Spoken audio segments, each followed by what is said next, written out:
Hello, can everyone please make sure you're muted in the chat? What's up, everyone? It's Words of Radiance Day. It's time to chat this book. Oh, did I get up and not get my book? That's cool. I'll be back.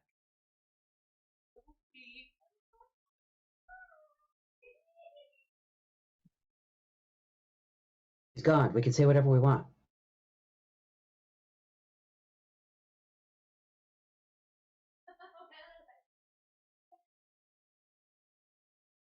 Turn to page 394.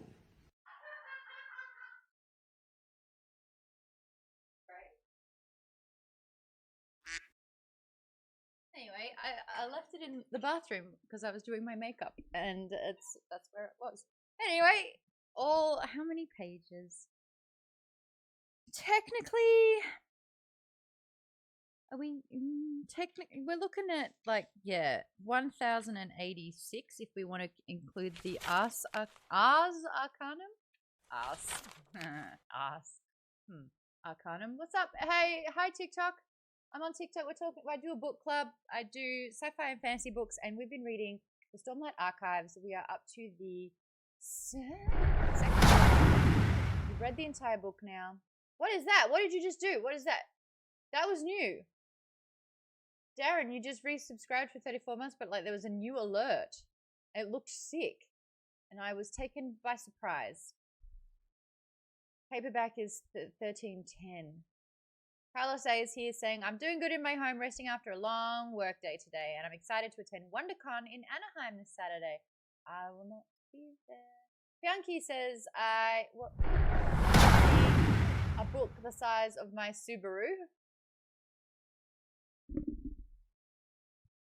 We would be honored if you would join us. What are all these noises? Cat, she gifted subs, which is great. Carnage, Wake, Darkly Knighted. What is all this noise? I've got new alerts, but I'm telling you right now, I did not put these alerts in here. I did not do this. And they're making such ridiculous noises. It's booming. Oh, Caitlin Collins says, I saw you interview Jack Black. That's so cool. Thank you. What are these alerts that are just blowing my mind? I've got no idea what's happening. Okay. If you're on TikTok, you can't see this, but it's on. Yeah, Kim says, every time someone joins, it's crazy. I know. What is this? Okay. Shush, please. You're outie. That's just too loud. KPWs, you gifted subs. Countryman 3006, Kwapi, Wicked Maddie. Maddie already says, thanks for the gift sub. Pencliff and Insane Banana all got gifted one. And also Classy Charmander, Island, Jamie Lee, and John Chance got gifted. And NYXX, you got gifted a sub. Thanks to Cash22. If you're in the chat and you're able to say thank you to those that are gifting subs, please do, because we're nice around here. Yay, you think that you would get one as a job perk. No, she just gets moderation access instead. Just mods it up a little bit. It's a little toasty in here. Anyway, who's read the Stormlight Archives? Daniel Brown says the noises are in their noise era right now. Yeah. Okay, well, we stopped that one. All things in moderation. Check the mic volume. Goodness. Guess it reset itself. Yes, down to 56 this time. Why 56? Why does it go, wow, we're just going to halve it. Why? Don't know. Much better. Go figure. So for the next 2 hours, we're going to be talking full spoilers for Words of Radiance by Brandon Sanderson. Do not fear spoilers if it's contained to the book. If it's continuation and you've kept reading, let's try not to spoil anything that could happen or that is happening after book 2 of the Stormlight Archives. This book be good, says KP Dubs. So we have done, this is our part 3. Usually we'll split up a main book into parts 1 and part 2. We'll split it in half. We had to split this book in 3 because it's over 1,000 pages, and that's the only book we've been covering this month. And some people still weren't able to finish in time.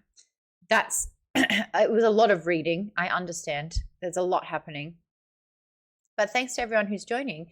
If you were able to finish the book. Oh, Susie says, I finished the book and I also got Jade City for next month. Hell yeah. For those who don't know, we've already locked in April's books and pretty much May's and June's as well.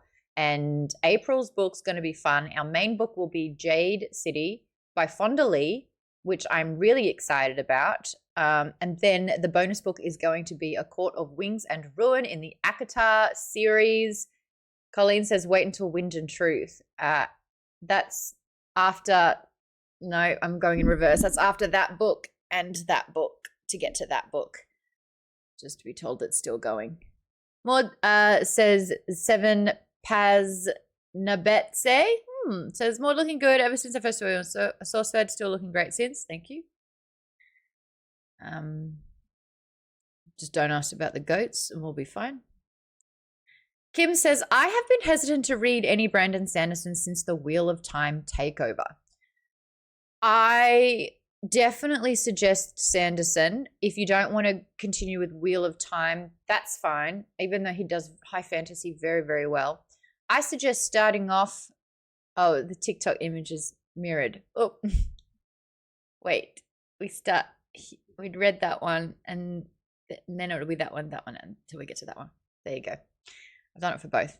I would read Mistborn first as a sneaky little trilogy where the books are moderately sized, and then I would get stuck into Stormlight Archive because it is a commitment. Because of that commitment, I decided to do it with the book club so that we have accountability and so that we can check in and keep reading, because the first book, The Way of Kings, I attempted to read that like 4 times and I just could not get there. Darren says Tress of the Emerald Sea is a good standalone. So if you're looking for Brandon Sanderson without the commitment, let's go there with Tress of the Emerald Sea. SL Sonic, thank you so much for the follow. Welcome to Maud's Book Club. We talk sci-fi fantasy books. Warbreaker is a good start if you want to stand alone, says Mike's as well. There you go. Vaden says Tress of the Emerald Sea is a great intro to Sanderson and as a standalone. Okay, everyone's just loving that. Sonic says, this is cool. I just started Mistborn. Oh, Mistborn's fun. So there's, we got it. Hype Train. Choo-choo, motherfuckers. That's fun. Mistborn, we read it with the book club, 3 years ago? 4 years ago? Shoot. 4 years ago. 4 years ago. The club thought that the world building was fantastic. The magic system was incredibly clever. I don't even like science, but I really was on board with that one. Oh my God, the Pooh Bandit. Why are you called the Pooh Bandit? What are you doing? What are you doing to the Pooh? Why did you commit to that name on TikTok? Why? Oh my God. Said loved.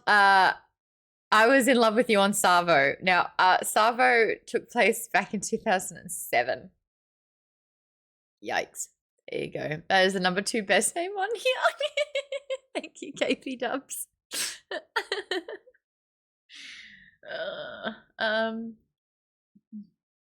I would not suggest Elantris as a start, says Mike's. There you go. Okay, get away from that. Frito said, I like Mistborn. Dr. Bacon says, I started Warbreakers, so good, definitely recommend. Okay, everyone's having different advice around here. Andrew said, my friend just talked me into starting the Stormlight Archive. I'm already on book 3. Right, Andrew, perfect that you've joined us here because we're chatting all things book 2, full spoilers.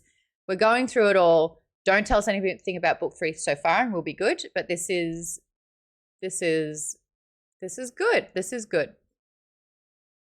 Oh, the Pooh Bandit says I was his first, I'm guessing his, maybe not. But who else would call themselves Pooh Bandit? I was their first love. That's the bar's not high when your name is Pooh Bandit. I'm gonna say that. But in saying that, I am flushed. So thank you. Oh dear. All right.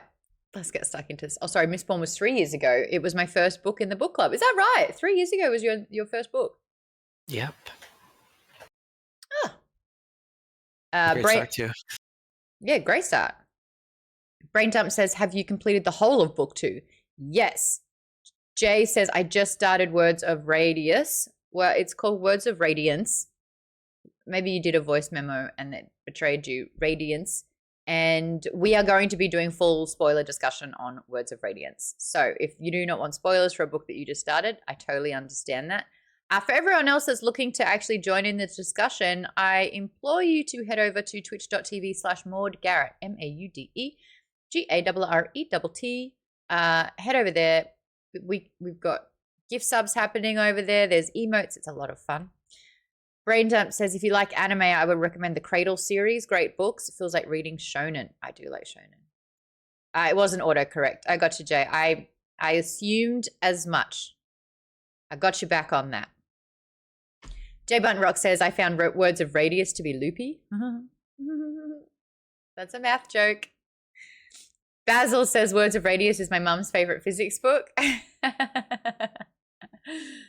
No, why are we spending so long talking about that? Basil, are you in here? Or are you just in the chat? Because you've read these books. Do you want to talk Words of Radiance with us? Yay, nay? Oh, that's cute, Koala. Thank you so much. Alrighty, so let's talk about the plot of the book. Actually, first of all, those who are in the Members Plus chat right now, now that we've finished the book, out of 5, rate the book for me. Who wants to go first? I swear to God, Tim puts his hand up. Didn't read the book. Rate. I'm gonna rate it 4 out of 5. I'm gonna look at hands. I said hands up. Give me some hands. Jay Buntrock. There you go. Vaden had 2 up. Vaden, you're next. Darren, you've got 3 fingers up. You're up next. Go, Jay Buntrock. Yeah. I gave it 4 out of 5. The highs are real high when it gets going. It's real fun, and I love the story, but it's just so long. There's so much you can skip in it, and I wouldn't mind going through some of that and be like, what needed to stay, but what could go. I really get rid of all the flashbacks. Was my first thought. With Shallan? Yeah.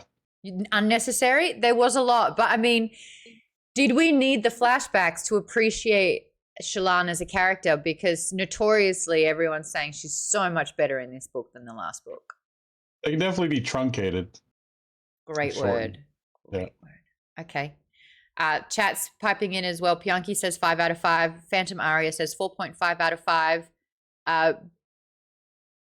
Berkey says, I may have read all 5 Stormlight books and then the 3 Thrawn books this month. How did you read? Oh my God. How did you read 5? How did you read 5 of these books? This is going to sound rude, but get a job. I'm going to need receipts. It took us as a group like a month to read all of this together. Now, albeit I have been reading other books on the side. Avery says she didn't even read 1 this month. I would like to know, Burks, how that was possible, and are you okay, or did this escapism help from what you were running from? All of those are fine. Like, maybe if they're not applicable, that's great as well. That is so much. Are you reading that? I'm so impressed.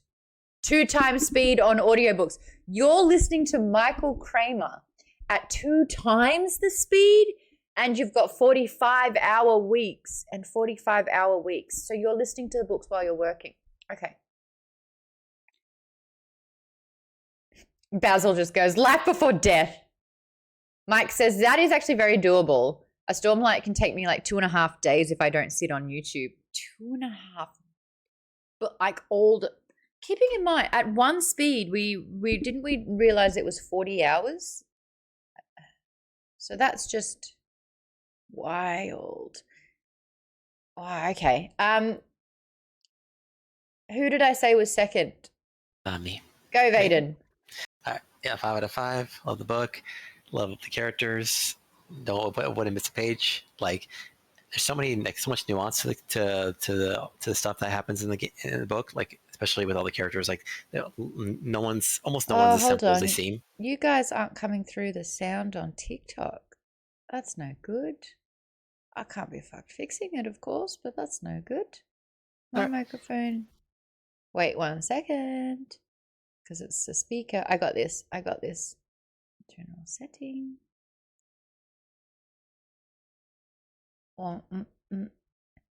And of course, it's a wireless chat. You got to get the headphones right. Okay, try again. All right. Hello. Do they hear me? It's still not showing up. Again, it could be the headset. Wireless game. Try now.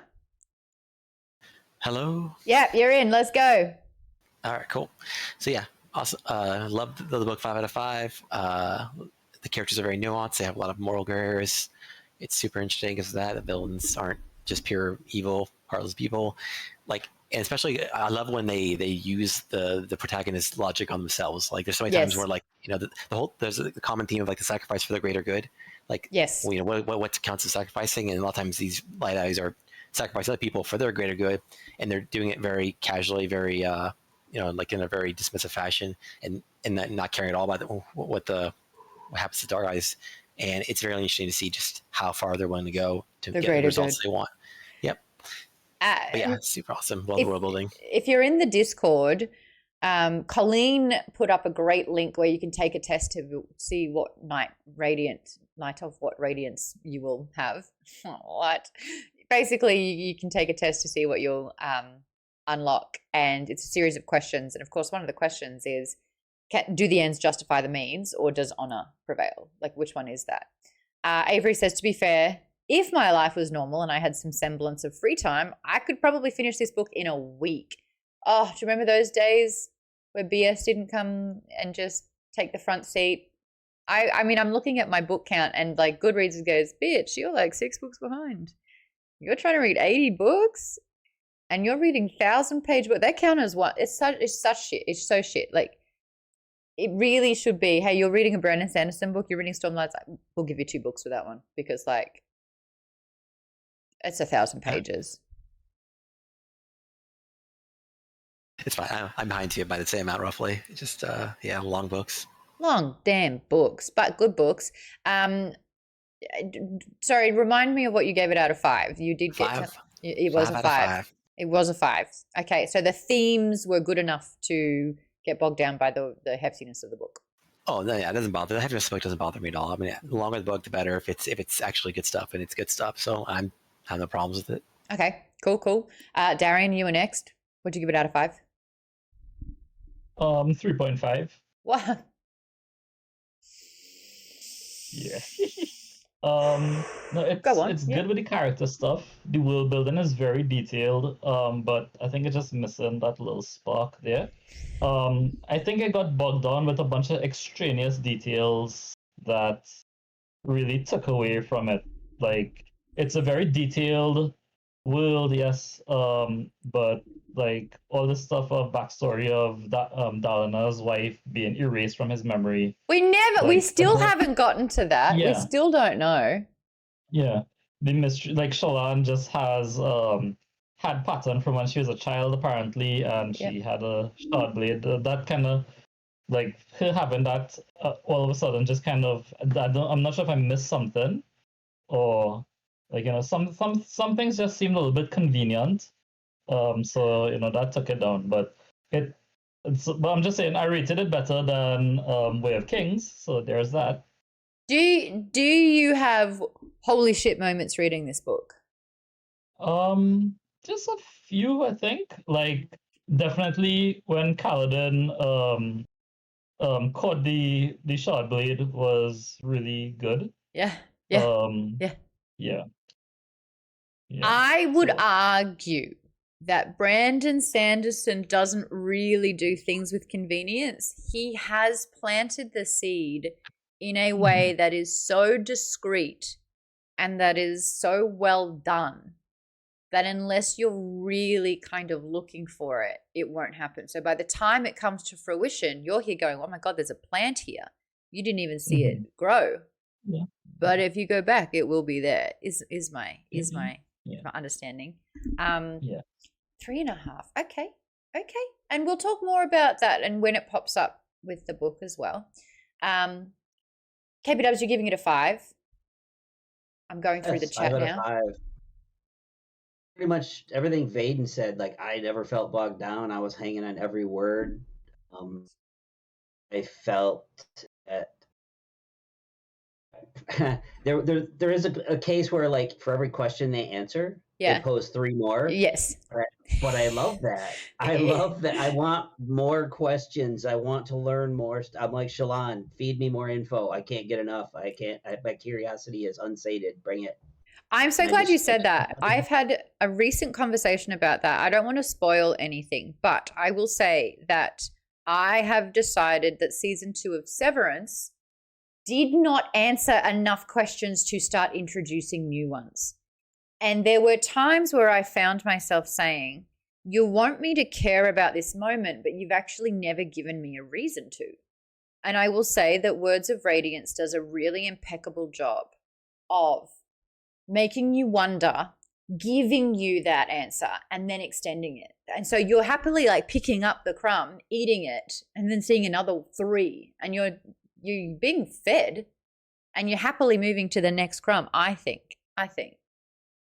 But that's an interesting thing where it's like, is there enough happening, and are you able to build a picture and start caring about these characters so that when it starts unfolding, you're in for the ride. You're like, let's go. Instead of like, what? Why? I don't even care. So, and I think that that's doing a better job for some of us than it is for others. Darian, is that sort of what's happening with you? You're just not given chances to care enough?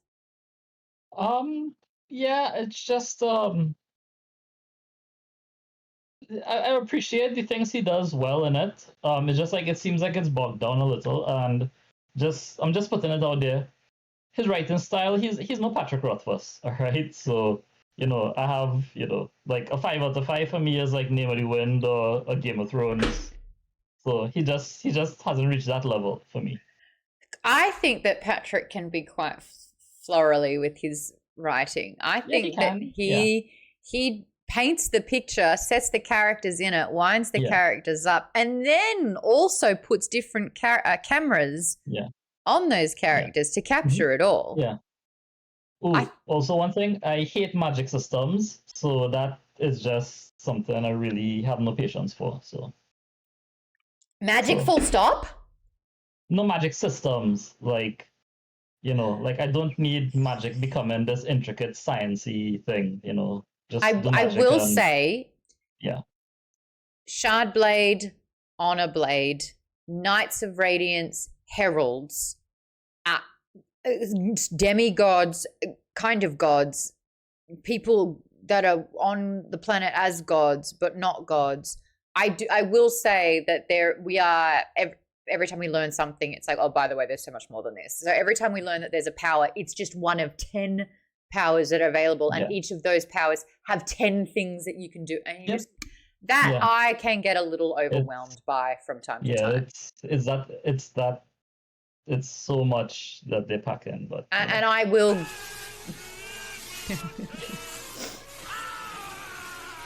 I will glaze over a little bit when that does happen, and I'm like, you know what, when this is important, when I need to know, make it known to me. Thank you very much. But yeah, I know, I hear you on that.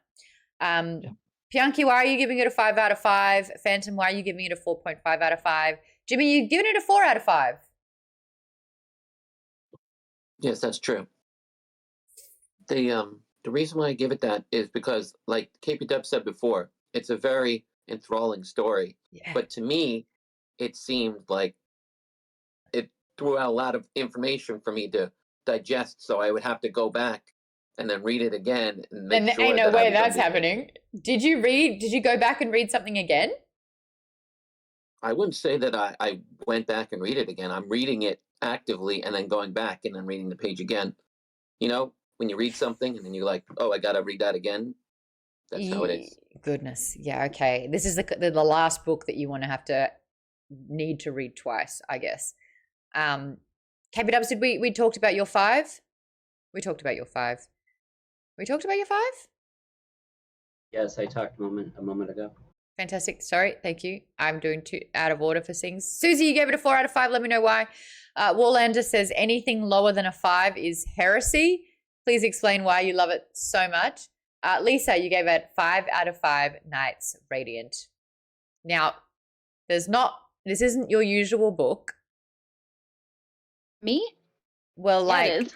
that we. Look, I'm very well-rounded, Mod. I want to go into the romance that we are getting in this book because it's sort of hinting to be a love triangle, and I'm wondering if that's the case or if that's going to hurt the book if we go in that direction. I will not answer that question for you since I've read the other books. Fuck. But, okay. yeah, no, I love this book. Definitely a 5-star.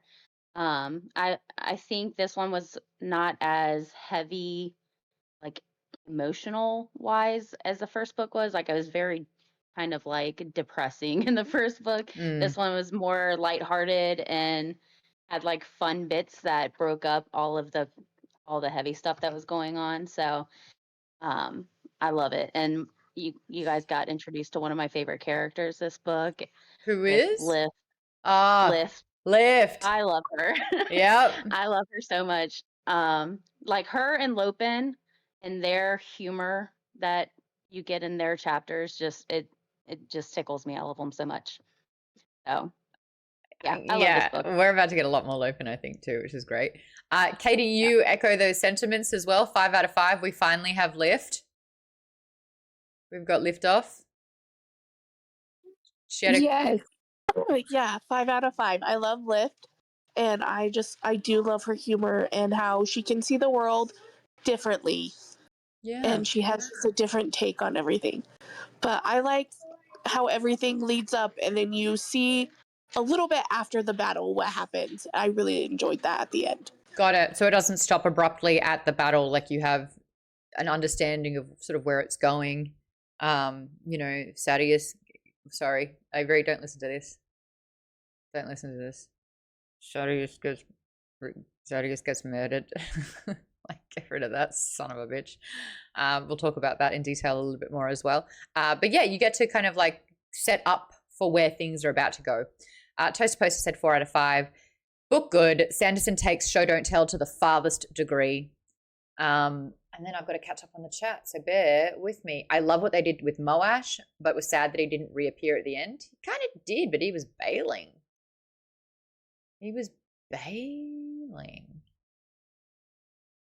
Mike says, I have Truth Watcher merch from the Backer kit. Oh, that's cool. Everyone who took the test, what did you get? Lisa said, I got Edge Dancer. I posted it in the Discord. Was that under show chat? Where did Colleen post that? It was in Words of Radiance. Words of Radiance, yeah.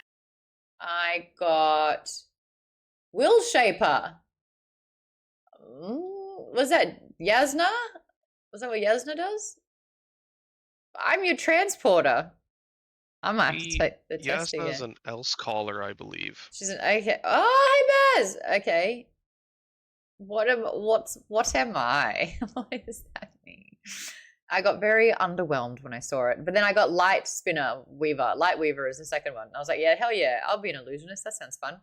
Darren says, I've gone from Wind and Truth, which is 1,300 pages, to Mort, which is Terry Pratchett's new one. I just saw someone else post about it in their Discord. And Mort is only 250 pages. See, you can tell a whole story in 250 pages. Linkage, thank you so much for the follow. I swear I've seen your name pop up before. Maybe not. Hi. Maud is like the robot from Short Circuit. Need more input. Words of Radiance counts the same as Amazon short story. Crazy, I know. We did learn about Shallan's backstory, says Vaden. People are doing their follow age. That's cute. J Bunt Rock said, I enjoyed Shallan's relationship with Patton. Pianki says, pretty much there is always a reason. There is always a reason. You just need to read more to find out. Mike says, a lot of the detail that feels pointless often turns out to not be useless. KB Dub says, oh, he copied Dalinar on that. Be original, Cal. Colleen, you gave it 5 out of 5. Are you there? This is my second read through, and I am fully committed to this series. I managed to get about halfway through Wind and Truth, and then had to go back, and I couldn't read that and this at the same time. That I finished this, and now I'm reading Edge Dancer. So you're in. Yeah. Yeah, it's just there's so many things that are set up now that will pay off later. Oh, okay. That's making me excited. You've been championing for the club to read the series, the whole series, for a while. Mike's is weighing in on the magic system as well, saying the point of the system is that Sanderson believes that if you know the rules, stuff feels less like an ass pull, which means he's not just creating it for the sake of the story. He's like, no, I've built the structure so that when I introduce things, it makes sense because it's always sort of been there. Mike's goes on to say, if Gandalf solves a problem with magic, we don't know if he could solve other things if we know the rules. We can say, yes, Kaladin could do this, but he can't do that. Bianchi says, I gave it 5 out of 5 because I love the intricate detail, the secrets and information that gets sprinkled in, seeing where the characters came from and how they are growing. I can't get enough. Susie says, look, it's good. It's long, but it's good. KP Dub says, this is actually sorely lacking spice. I know. I think they had one open mouth kiss. And that was it. All of you non-5 out of 5 folks are Essig Lowlanders. I have to say it like how it's said in the audiobook. Oh, you Essig Lowlander. Lift is awesome, says KP Dubs. Lift takes you on such a ride, says Jay Buntrock. And it's just one little chapter. It's a great chapter. Wicked Bob says, the Lopen. Sprinkle says, I feel it is always an option to ship characters in books. Sometimes they make it a little easier to do it than other times. Avery says, while I agree that having a lot of rules bogs a story down, I also feel like Sanderson has his word so perfectly planned out. Oh, sorry, world, not word. So perfectly planned out that his worlds feel real in a way that a lot of fantasy doesn't.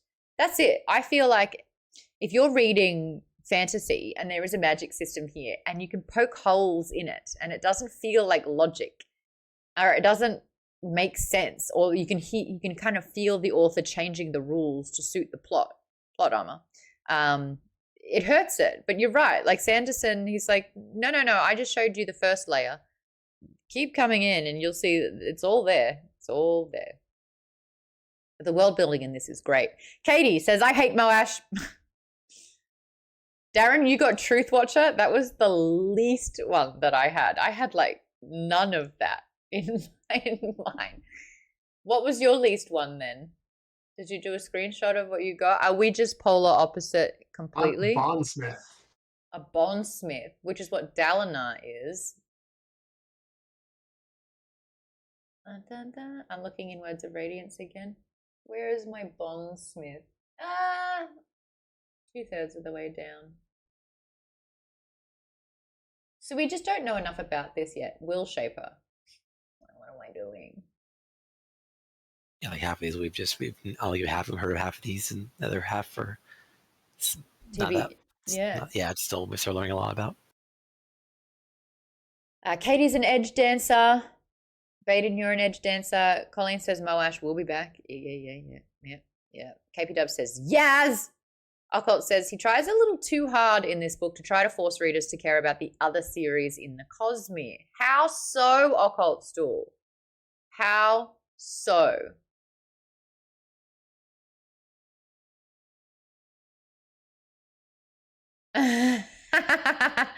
Warlander says you can join the Fuck Moash Club, and Katie says, I've been a member for a while. Oh, hi, Item Visions. 53 months. So cute. Thank you. KB Dub says, about Lift, the book character who calls her magic awesomeness. That's fun. Jay Bunt Rock just took the quiz and got Will Shaper. That's what I am. What are we? What are we doing, Jay Bunt Rock? Apart from being legends. We're just shaping some will over here. One of us has to know, because if it's like we're both will shapers and neither of us know, what the hell are we going to do? I have to hide. Looks like we were traveling between realms a lot. Oh, okay. That doesn't, I don't love that. I don't know how that reflects my personality, but here we are. KBO says Rock is such an awesome character. Lopen is now armed and dangerous. We're loving that for him as well. I'm swearing my face off, it sounds like. Occult says, if you don't want to explain your magic system, then their powers should be weak. If you don't want to explain your magic system, then their powers should be weak. Agree, disagree? Hi, Mike Burns. We've read all of Words of Radiance at this stage, so anything from book 2 is fair game here. Delta says, this looks like Maud Garrett. That sounds like a compliment. I'll take it as one. Just want to interject and say that Will Shapers also shape rock, since you keep asking about it. They create L skates and they shape rock. That's so boring. I want to do. It's not just rock. It's solid objects. So any solid object we can alter. Okay, so when I was answering the questions in the quiz, I was obviously being awesome.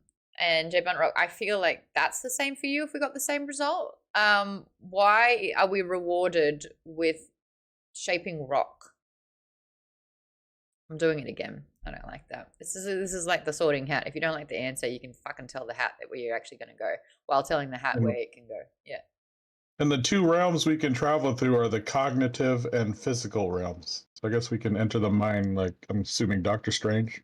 Oh, Shadesmere, Shadesmar? Isn't that where? Yeah. Zeth lashed someone to the sky. But I can shape a rock. Like, do you know what I mean? I'm going to do the test again. I think someone even said that in the chat, where it's like, if you're learning about the powers and you're like watching some guy be able to lash and mess with gravity and do all of these things, and then you realize that like your power is, oh, you can see the future and it's shit. Like, yeah, you'd be like, why can't I have that one? I want more of that, please. The Shadesmar. Woo. Will Shapers genuinely subscribe to a philosophy that all people should be free to make their own choices, says Mike's. Okay. Stone shaping is very cool. When I see it in the book, I will cheer for it. Everyone's gotten their points, the scores in. I gave it a 5 out of 5. Yes, I got bogged. Why does that happen? I'd like to apologize. I'd like to apologize for that one. Hey, Disco Cobra. Lovely to see you on TikTok. Magna Aaron, did I just see your interview Jack Black? Yes. Ray Money says, sometimes the magic system is just too hard to explain in detail, but it's great to understand it. Yes, that's like when people learn a language and they're like, I can't write it, but I can listen to it and converse in it well enough. It's that sort of thing, right?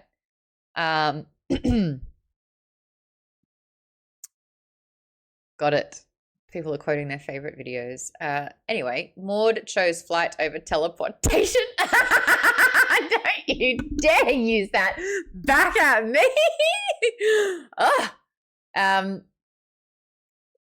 Choosing flight over teleportation is just so dumb. I'm trying to choose teleportation. Oh, no, Tim, we've been over this. Flight, worse. Teleportation, so much better. Baden says, I'm more of a fan of hard magic like this series, but with soft magic, I think it works best if they're very rare or weak. Colleen says, first oath of Will Shaper is I will seek freedom. Okay, maybe that's checking out a little bit more then. Kate says, I'm so sorry I'm late. I got distracted by Dungeon Crawler Carl. Where are you up to, Kate? Are you trying to get through book 7 to avoid spoilers? Mike says, my favorite quote from the entire series is, I am a stick. Toaster Poster says, I got Truth Watcher and I'm not sure what that means yet. If you would like to take the Stormlight Archives test to figure out where you are in the Knights Radiant, head over to the Discord. It is free. There's a link right there. Give it a click. Join the community. There's a lot of us over there and we just chat books. We chat about what we're currently reading. We chat about... No. I don't know what you're talking about, KP Dubs. Well, Tim, sorry. Tim has a question. It's just a flight versus transportation thing. Yeah. In a world where magic transportation exists, there really would be no need for flight. So why would the magic system have both? It's just illogical. No. Darren was bringing. Stop arguing something that doesn't. Stop arguing something that's not an argument. We're not talking about flight in the book. Darren was bringing up a previous conversation where it's like if there was a superpower. Yeah, but you brought it back to the book. That's not the argument. No, I'm just saying in a world where the ability to instantly transport is Who can do that? Magic system or whatever. Who's doing that? Why would the world need flight? Period. It's not like something you can just do anything. I don't want to be in that world. I would rather fly. Yeah, but it's because it's not something you do willy-nilly. It's like you have to go to certain places to be able to teleport. So it's not like you fly wherever you want when you have the power to. But the teleporting, you have to be in a certain spot and other occasions. Yeah, I'd rather just fly wherever the hell I want. But that would take time. Yeah, but you can't tell me what to do. Hey, Tim, make a bad argument. Oh, you've done that. Okay. I don't think so. Okay. Yes! Ajin Ghost says, if cars exist, why do I need legs? I mean, because something has to press on the accelerator. And Darren says it isn't really flying, though. More using mind control. This is when I need it the most, James. This is when I would like it. We already know that mind control is evil. No. We've been over this, too. I'll die on that hill. Hey, look, Pixel says, because not everyone can access the teleportation. I love that this argument's happening on 3 different platforms right now. That's fun. Steven says, I'll die on this hill gladly. So any truly infinite open world vibes with hard magic, I'm game and book. Steven, have you read the Stormlight Archives by Brandon Sanderson? We are talking about the second book, so it's a bit of spoilers happening right now. But what are the fantasy books that you like thus far? Kate says controlling someone's mind is inherent forced slavery. Kate, who said you could chime in here? With logic? No. Not in this argument. Mind control.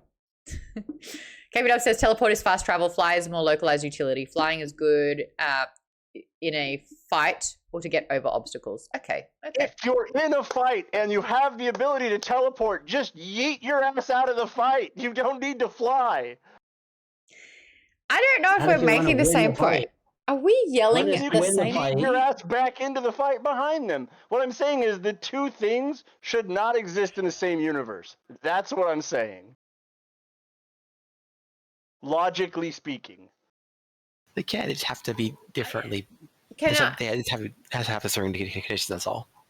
We've got an hour and 10 minutes to talk about this book, and there's a lot to get into. So we're going to get back to the.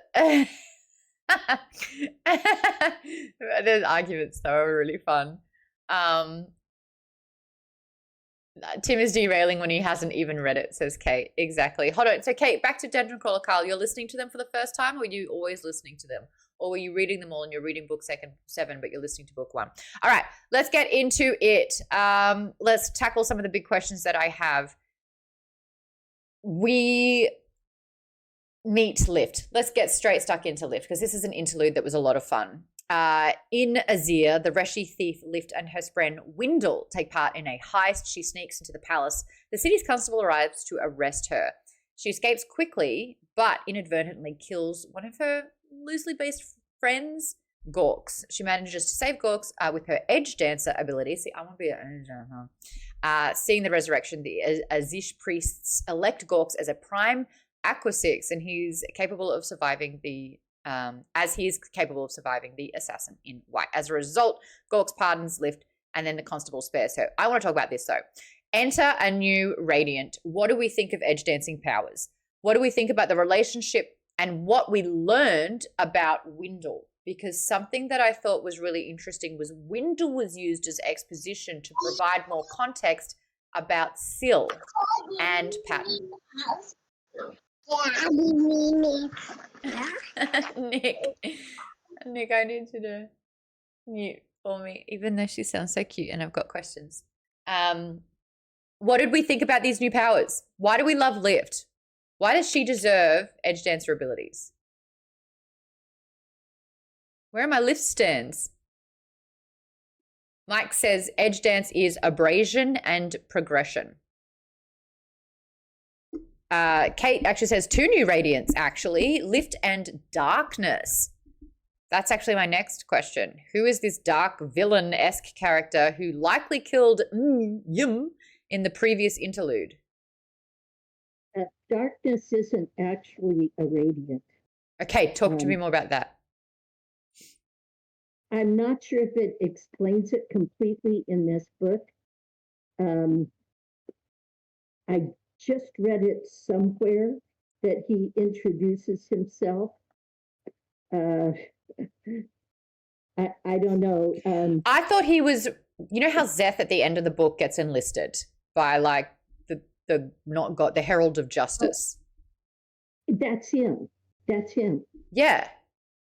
If you read that, so he's a herald. He's not exactly a Knight Radiant.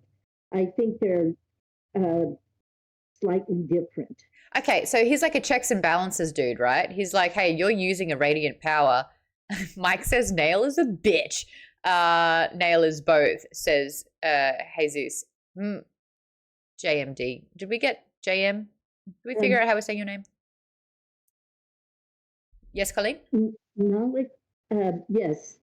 Knowledge, darkness is justice without compassion. Nale, not Nail. Blind.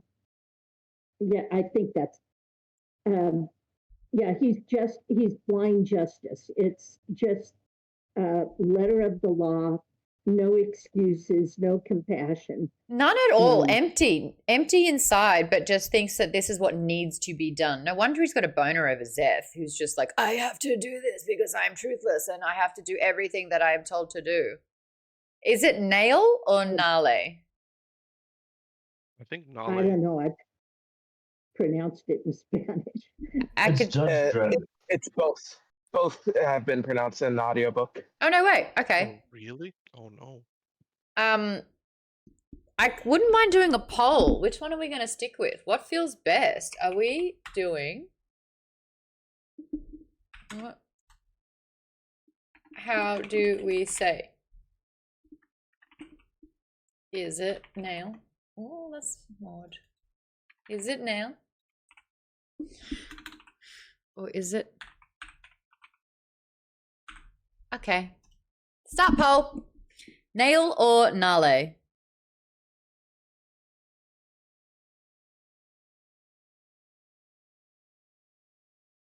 Thanks, great. Very sweet of you to say so. Thanks for popping by. I'm doing a poll over in Twitch at the moment. There's a new character. He seems to be... Now, is he evil? Because he's just the embodiment of justice. Why is he judge, jury, and executioner? Who is this guy? Do we like him? What's his goal? No, he killed Yim. He's someone else who thinks he's doing something for the greater good. He thinks that by wiping out Knights Radiant or keeping them from reforming, that will stop the coming desolation. So heralds are going against the Knights? So he is. I'm going to interject. I will say that one specific detail is an Edge Dancer, not in Words of Radiance. But it's more like the heralds as they're being introduced. You understand what time has done to them, which is the most spoiler-free way thing I of can describing say. him. Because Okay. it has been, yeah, it's like been 4,500 years, and so some of that effect you're being introduced some of those effects through Nale first, and then others too, which I can't say. Okay. All right. So the heralds have been around for far too long, 4,500 years. The Knights of Radiance have dissipated for a very, very long time, and they're only just starting to be brought back to take on the Voidbringers. But the heralds that have stayed behind are time is warping them in a way. Darian, yes, we're going to go to you. Oh no, my question is just tied to that. The first book started off with the heralds abandoning the Oath Pact. Yes. Except for Taln, he was left back and he shows up and he's imprisoned right now. So where did the other heralds go? They were just hiding out, or did they just like disappear from existence? Or is like somebody else can become a herald now? Do we know what happened to the ones who who like walked away from the Oath Pack? Like, we don't know. Was that explained? I'm just making sure. These are all great questions. Okay. JM says Herald stopped giving a fuck and have started to lose their minds, so they aren't enemies or allies. Mike says few have the endurance for immortality. KBW says, yes, you learn the most about heralds from the very first 3 pages of book 1. That's where I couldn't even focus. Vaden says, I don't like Nail. Actually, let me look at the poll. Yeah, everyone's saying Nail instead of Nale. Okay, all right. Not everyone. It's 11-4. But there's a Nail vote from Phil in the TikTok. And Phil, it sounds like you know your shit, so lovely to have you in this conversation. We're only just talking about book 2, though, no spoilers afterwards. Thousands of years of torture doesn't help either, says Darren. Ugh. Every time the heralds die, they are reborn and stored until needed. They describe pain and burning during these in-between times, so they are tortured. Oh my gosh. Sanderson has said to say it whatever way you like. Yes, but if I'm given 2 options, I want to try and stick with one. Otherwise, I say one the entire time, and then Pierce Brown comes in and says, by the way, it's Lilith. Whatever. It's Lilith. Benny, by the way, and a Jin Ghost, thank you so much for the follows. Appreciate that. Next question that I have. Okay, so now we have an idea of who Nail is. We've got an understanding of the new powers. Wicked Bob, earlier you said that if you're still here, you didn't like Lift when you first met her, but she's growing on you. That's happened for quite a few women in this series so far. Shallan's chapters weren't our favorite last book, and now she's growing on us. Lift you didn't like at the beginning, and now she's growing on you. Has that happened with any of the male characters? I'm just wondering. Or is it that just the women start off annoying and then you start getting to like them? I think probably Adolin for me. Didn't like him at the start? I didn't like him in the beginning, but he definitely is the character. And now he's growing on you? Yeah. Elakar as well. I didn't like Adolin at all either. And having read all the Stormlight content, he's now my favorite character. So good job, Brandon. Okay. A lot of people actually in Words of Radiance, I saw a TikTok of this where it was like just absolutely brushing over the fact that he was pretty despicable and talking down to slaves and treating people really badly in book 1. Oh, but he's like so cool now in book 2. Like just completely washed that away. That's what's happening with quite a few of them though.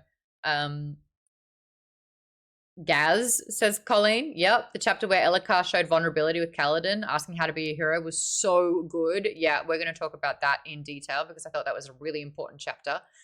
Warlander says, someone didn't like Shallan in the beginning. Mike says, look, I didn't like Sadeas in the beginning, but I never grew to like him. R.I.P. Never a fan of Adolin, says Jimmy. Lisa says, it's not that he didn't not like Shallan, just didn't really care about her chapters in most of book 1. Kate says, I always loved Shallan. It took me a little bit to get to know her and appreciate her as well. Derek Bourne is over on TikTok saying, new viewer here from Ontario, Canada. Lovely to have you there. We're over on Twitch as well, twitch.tv/Maud Garrett. We do book club every week, pretty much. So this is the last time we'll be chatting about this book before we move into the next books that we're doing. KPW says, Shallan's dad had a tiny bit of redemption at the end. Not enough, but some. Yeah, but Shallan's dad was the poster man of, this hurts you more than it hurts me. You're like, okay. Avery says, I also like Shallan right away. Basil says, in book 1, Shallan's plot was more interesting than Kaladin's until the final part. Airwolf's in here. Thank you so much. 7 stream streak. Well done. How do I pronounce your name? First time chatter. I want to get it right. It looks like Ilonaeus?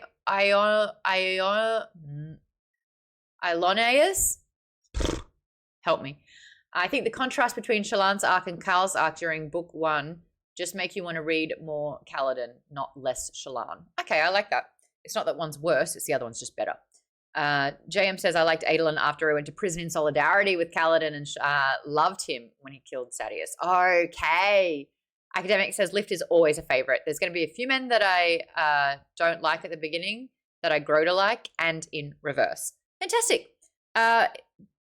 Did you did Lift's chapter, or when you learn about Yim and you're learning about other people that are able to absorb stormlight and use it in different ways, and then we never go there again, what is that like for you, the reader? Are you putting this information in your pocket? Are you forgetting about it once it's happened? Was it a bit of a breakneck, oh, hold on, what's happening now? We were just talking about one thing and now we're going back into another. Do you like the placement of these new Radiance? Do you like the interlude chapters?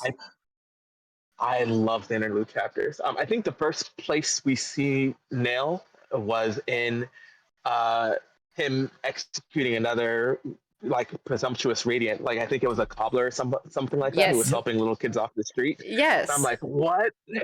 And then he's just gone, right? I'm like, oh, okay, I guess he's not important. But yeah, like I love these interlude chapters because it really opens up the world and realizes, oh, it's not just Shallan and Kaladin that's happening all this stuff. What was really interesting with that one as well, like this is clearly a good guy who's using his power in secret to help the most, you know, disadvantaged people that are out there at the moment. This is a street rat basically who's about to die from a wound on the foot, and he uses Stormlight to kill it. But they referenced something that he'd done earlier, and because he'd done this one thing decades before, it wasn't enough to correct course. It was like, you did that one thing, therefore you're done now, and you know, we found you. KPW says interludes are like Matt Dinneman's epilogues, tons of lore. Kate says, I'm very intrigued by Renarin's power. We still barely got any explanation of his power. Yes. Jay Buntrock said, did you discuss the developing love triangle last week? No, we're going to be talking about it very, very soon. So how was Shallan's mum and her friend involved with all these different factions? Great question. No idea. Not sure what's going on. And then Kate says in all capitals, Lopin's arm. Yeah, we're going to chat about that too. Vaden says the interludes are some of the best chapters. Turavangians was incredibly interesting. Yeah, but it was also another use of magic that we don't know why is happening. And that is what, every day he wakes up and there's got a different mental capacity? Yeah, like I think it's like, I guess we don't know yet, but my guess would be a similar situation with Dalinar, with the whole, like, he talked to like Night Witch or Night Watcher, whatever the name is, and I think it's something to do with that situation. And so he said he got a very strange, he made a deal with him, I'm assuming, and now he's stuck in this weird situation where he's smart and dumb to be on the day. Yeah. So it's really fascinating. It is, but it's even more, another thing. Roll a d20 to check if you're smart today. Can you please help me pronounce your name, by the way? I'd like a little bit of help with that. Yes, and Jimmy, you're giving out wrong information. Nail is not the cobbler. Nail is who killed the cobbler. So he is this justice sort of herald who's going around killing people who are using Stormlight. And like, no rhyme or reason. We don't like you, you're done. Lolaneus. Lol. Love it. Let's talk about Kaladin's time in prison. He is festering mentally in prison. He has this seed of resentment that is just brewing and stewing, and he's so angry, and he cannot. Yes, yeah, there you go, Jimmy. I'll let you have that one.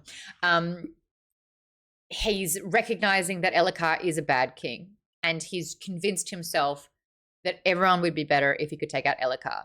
Now, how much of that is personal grudge? Yeah, he was a bit humiliated. He thought that he could use the fact that he jumped into a duel to help out Adolin and bested 4 men in shard plate, and he could get his boon, and that's not what happened at all, and that they were going to kill him.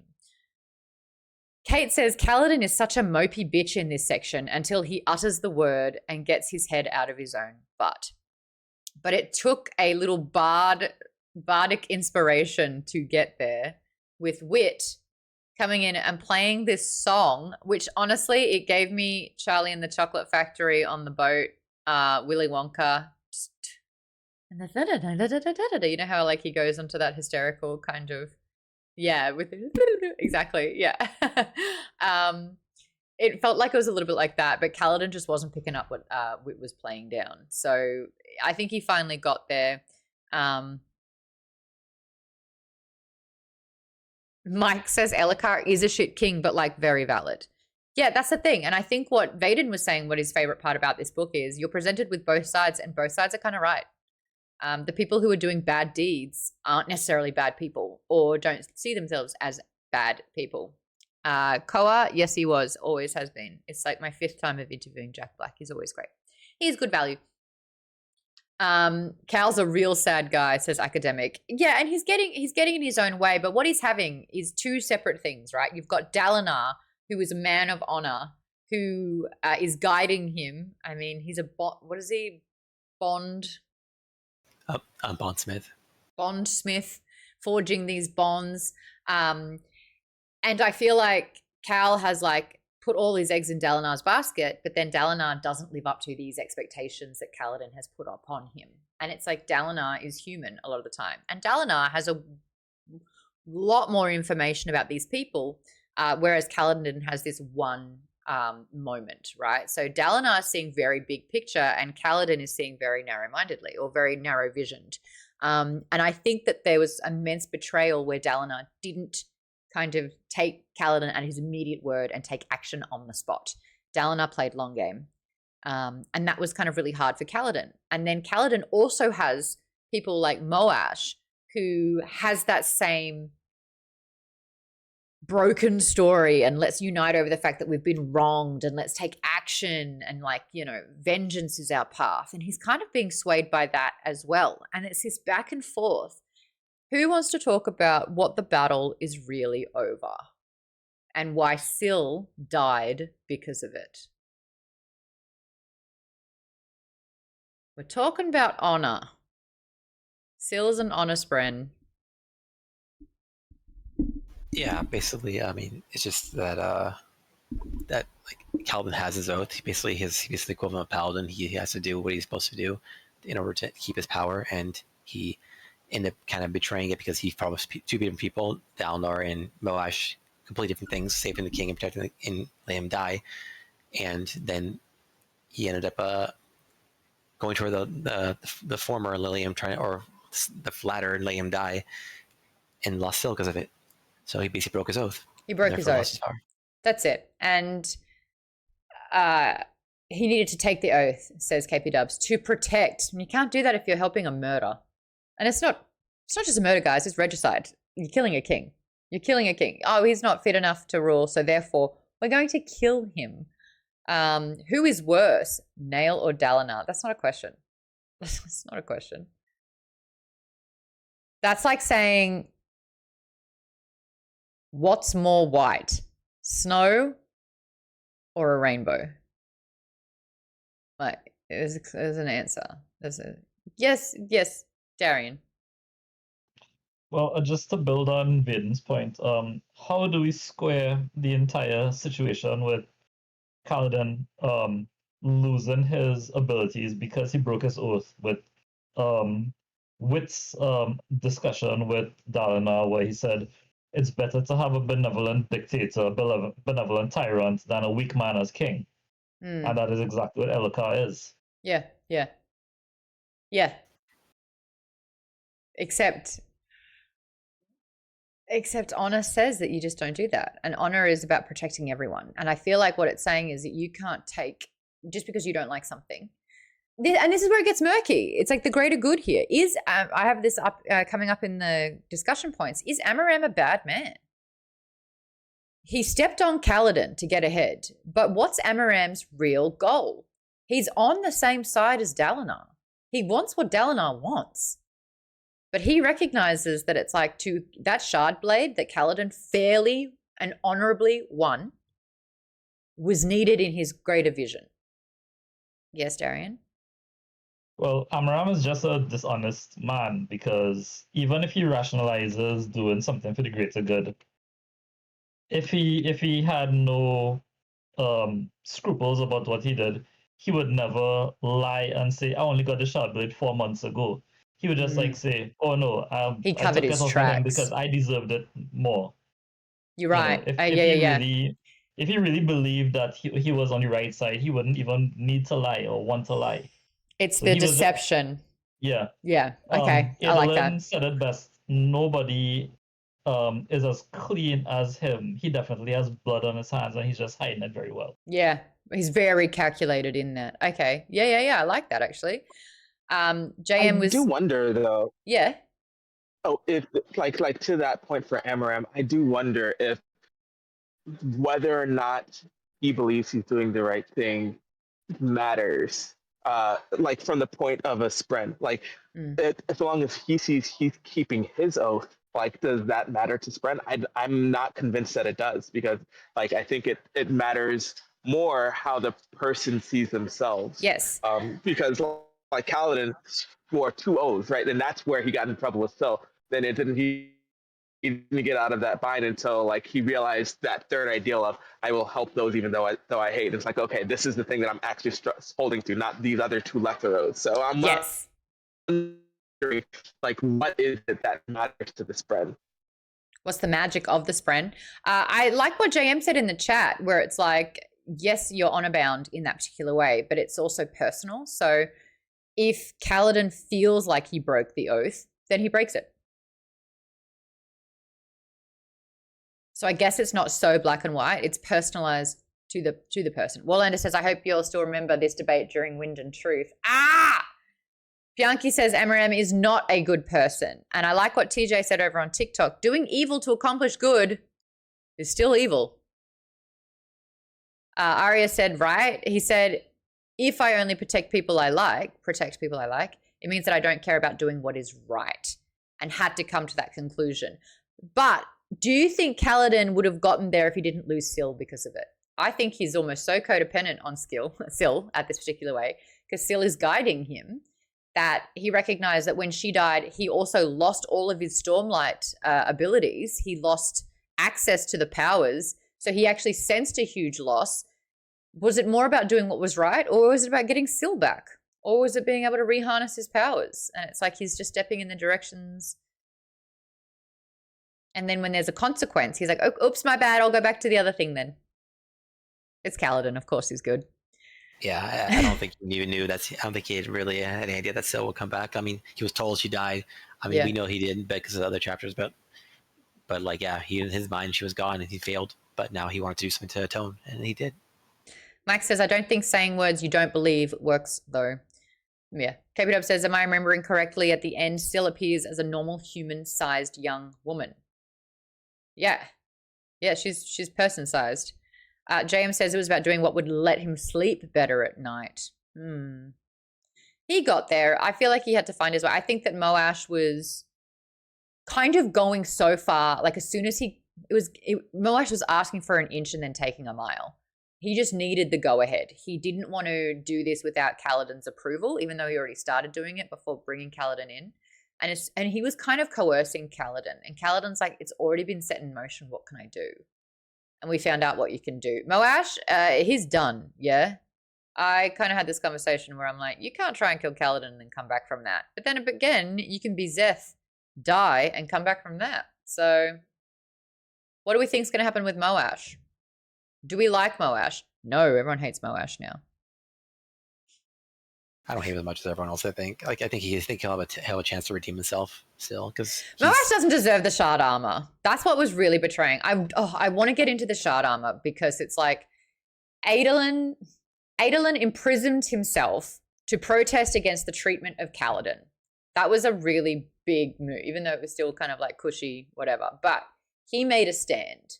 And that was really kind of siding with Kaladin, saying you're my brother. Gives him the shard plate, the sword, the shard blade, and the armor. How did you feel when Kaladin rejected the armor and gave it to Moash? That felt on brand for Kaladin. He's always despised Light Eyes. He's always felt like he was trodden on and pushed down. He's felt very oppressed.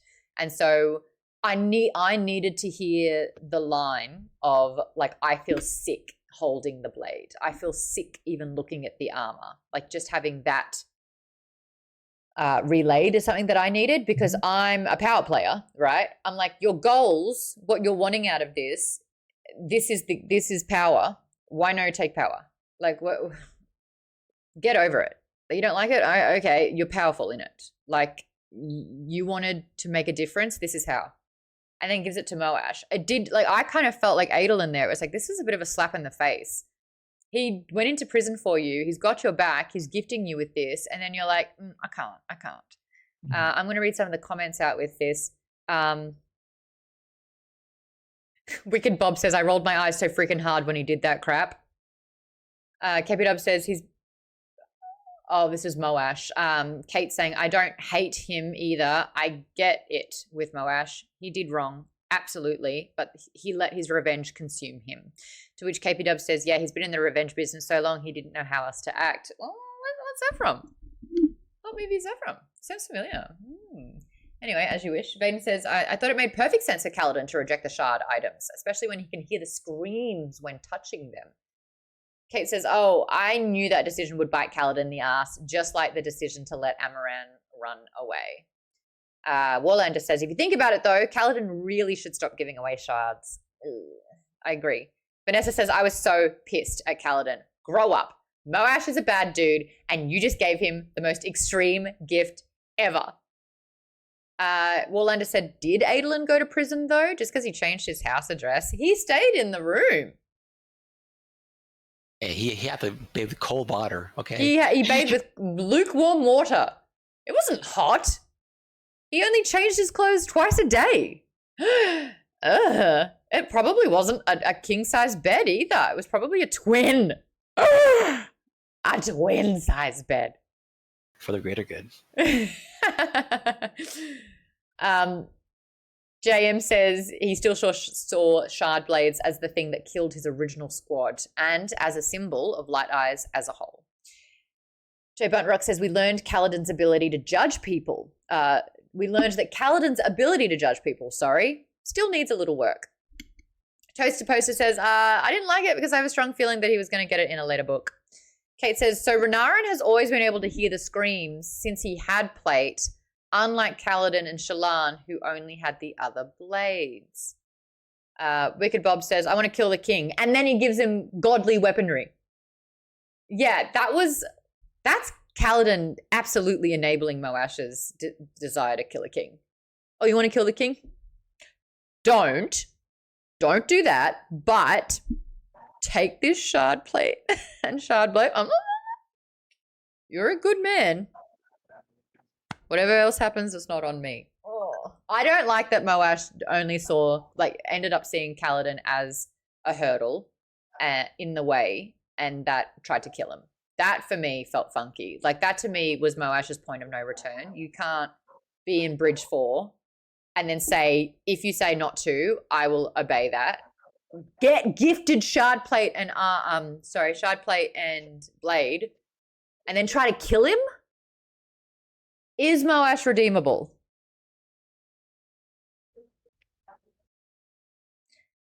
I think so, but I know it seems like everyone else hates him except for Mr. Komatsu.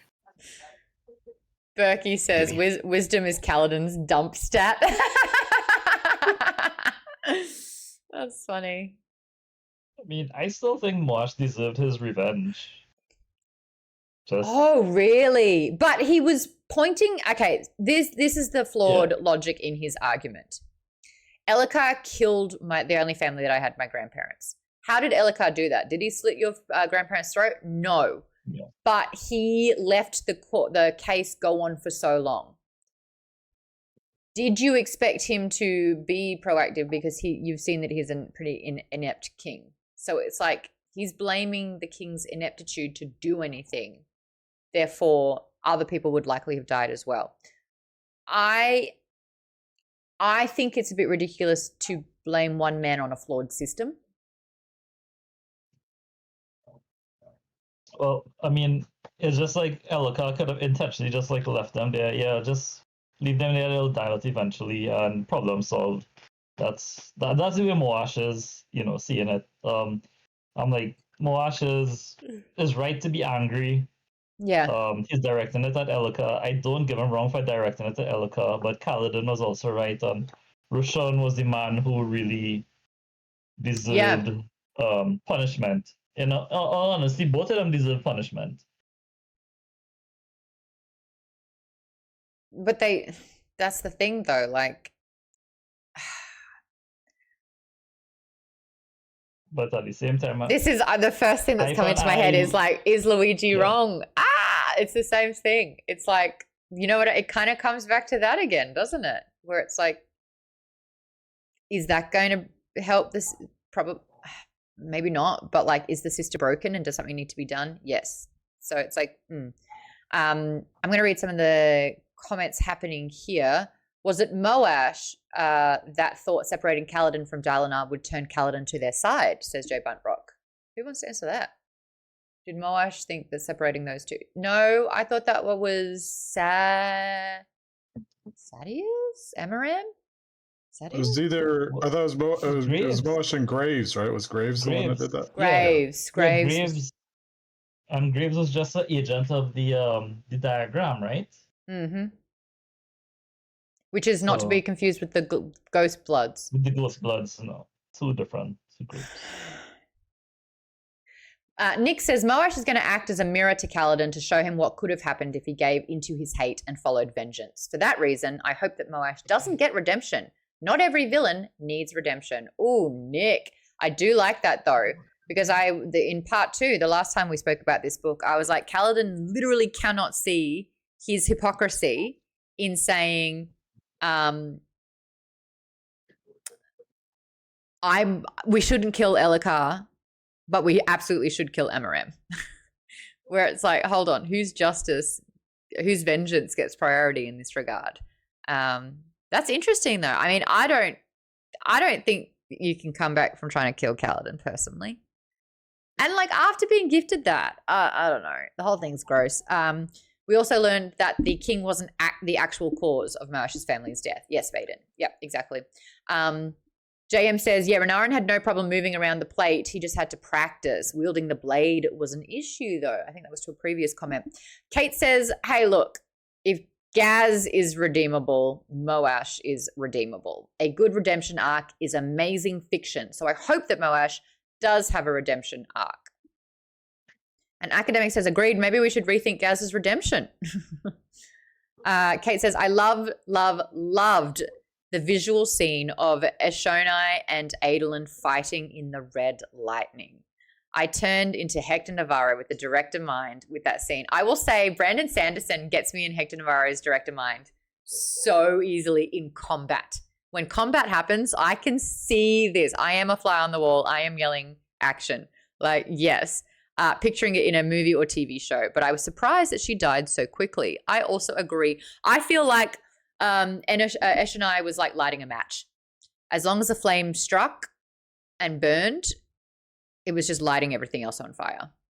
And as soon as the Everstorm was created, it's going to wake up every other Pashendi to become the storm form. So I kind of understand Eshonai's point of view. I wish Eshonai had a little bit more inner turmoil, because we don't really know who took over Eshonai, do we? Well, she was just a pawn of her sisters, moving them in this direction, really. She was an experiment to her sister, essentially. And they just got caught up in the momentum of the storm form, which was this corrupting force anyway. So the sister's going to take over and start running the storms. She starts with V. Villain. Not Vale. Venli. Her sister was the true mastermind. Yeah, because people were observing that in storm form, Venli didn't change at all. Everyone else got into storm form and they started changing their personality, but Venli had always been like that. Let's talk a little bit about Taravangian being involved in the diagram. So there are a lot of moving pieces here. And again, sometimes my brain goes, when it's important, let me know. But until it's not, until it's important, I'm running out of capacity. We got most of this information through the interlude chapter and through Zeth's chapters, because Zeth, I believe, is working directly for that king. We're learning a little bit about his situation and how he's kind of creating his own power. But the diagram is done in the genius moments. I believe. What do you know about the diagram, and how is Amaram learning about the diagram, and how is Graves and Moash learning about the diagram? What is that trail?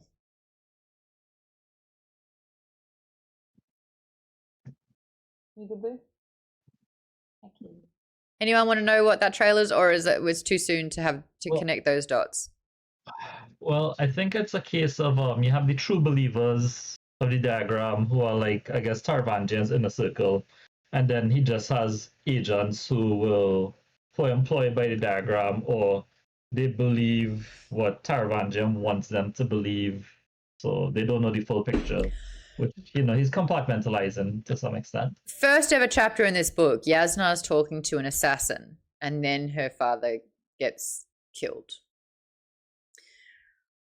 Who is that assassin working for? Is that a ghost blood, or is that diagram?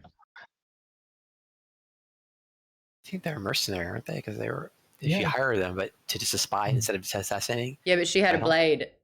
The assassin had a shard blade. Oh yeah, she's definitely killed before, but I think in this case, like, she was just hired to spy. Yeah, she's just an employee. That's what Yasna said, was that she wanted him just to spy for initially. Yeah, but it was to kill first. It was to spy on his sister-in-law, right? Elika's wife. And Elika's wife came up in the conversation because isn't Elika? No, I got nothing. Elika's wife was in the Taravantian portion. No. No, the one about the Ardent who was yes. critical of all the wastage. Yeah. Yep. Got it.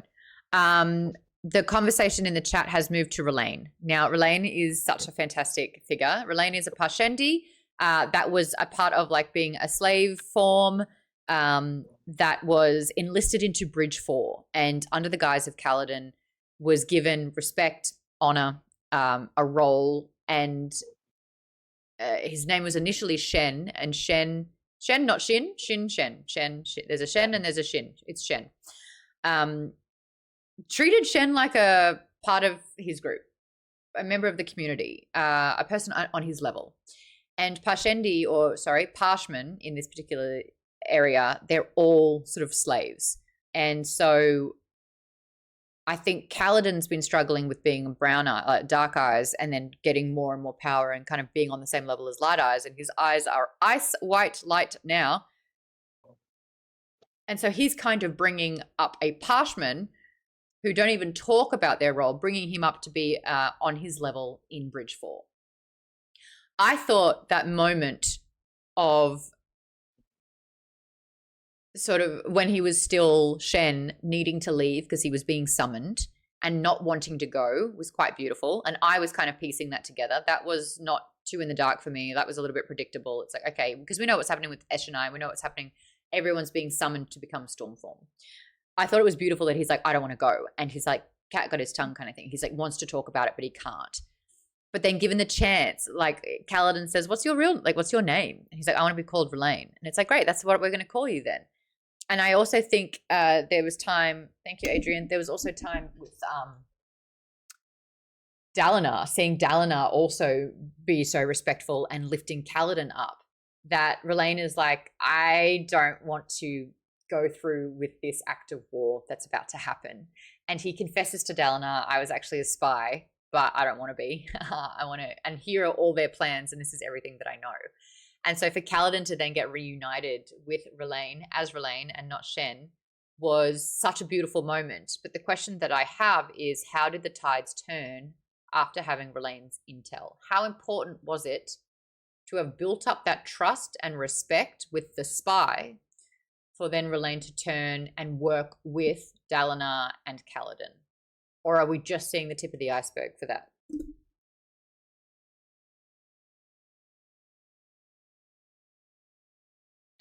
JM said he wasn't summoned. He was just free for the first time and was like, I should check in because I'm a spy and I felt guilty. Oh, right. So it wasn't that he was being summoned by this new storm thing. I thought that like Eshonai was kind of doing a massive recall on all the soldiers to like change. No, he was set free and he's like, oh shit, okay, I gotta go back. That's so funny. Well, I think what prompted him to go back is because when Adolin met Eshonai for, they were supposed to make a deal, and she was in storm form for the first time, he realized something was wrong with her, and I think that's why he went back. Got it. But did he transform into storm form as well? Because when he they did saw change. him, He did change somewhat. He got like a sharper jawline. Didn't he get a beard? His appearance did change. Yeah. But I wonder if he went from slave to soldier. Into storm form, right? He changed into war form, says Pianki. Yeah, I thought it was from slave form to like soldier form, which I believe is war form. Okay. There you go. Kate says the Pashendi would have been a new slavery, though. Eshonai killed everyone who didn't want to change, so it was a forced change. Yes, it was absolutely a dictatorship. It was a tyranny for sure.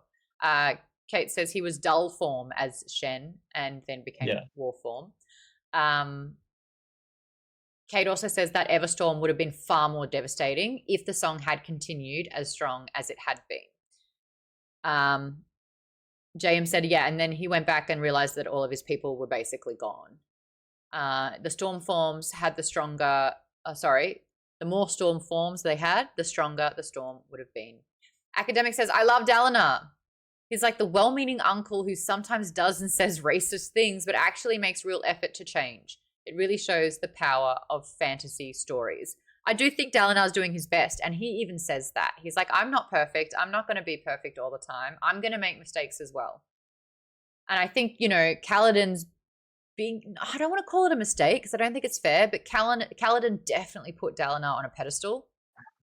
And when Dalinar didn't live up to the expectations that Kaladin placed upon him, Kaladin felt betrayed.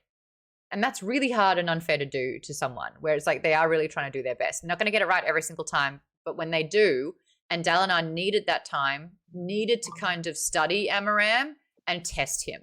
And Amaram fell for that trap big time. I also thought it was really interesting how Dalinar handled the smear campaign.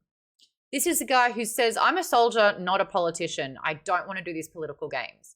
And Sadeas had basically edited and leaked Dalinar's visions to try and portray him as a madman. Now, I really got Navani's side on that, because Navani was so frustrated. They are challenging and attacking your integrity. Your integrity is all you have. And then, yes, great quote, Vaden. Dalinar said, the wisest of men know that to render an insult powerless, you often need only embrace it. But I kind of understand where Navani was coming from. It was so unfair. But Dalinar kind of did lean into it. He was like, hey, if you're believing this, it's wrong. Like, yes, I said a lot of these things, not in the way that's being portrayed, but yeah, the majority of this is true. And he kind of leaned into it in a way. But yeah, I thought Sadeas keeps doing below the belt punches, and not cool. I actually think I don't like Sadeas more than I don't like Moash. Sadeas was the lowest on my shit list because he was such a snivy. I'm going to make him that Pokemon. He was Snivy, the Pokemon. You know, the one that's like, he was that. It was so annoying. And I will say, don't, J Bun Rock. Sadeas or Lysander.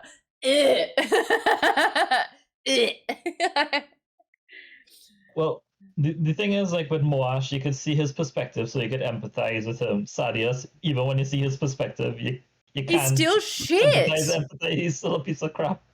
His milk tank. Sadeas is such a worm. Sadeas, I think, is being driven by ego. I do believe that Amaram kind of exchanged his honor and decency for what he believed to be the greater good. Like he lost his honor along the way. Sadeas, I think his ego is leading all of this. He does not like to be humiliated or wronged, or he likes to be 3 steps ahead. He likes to be the puppet master, and I think that there is a little bit of that is in Sadeas nature. It's insidious. Like there is like this smarmy grossness behind it. Academic? So to Amaram, what you said about Amaram there, I don't know if he actually has like the greater good in mind, because and I only say that because of Yasna's interaction with him. We've seen that Yasna is a very for the greater good type of individual in book 1 when she offed those guys in the alley. So there's some reason that Yasna doesn't like Amaram. What was that one extends again? Beyond the What was their interaction? Refresh it. Oh yeah. Gavilar.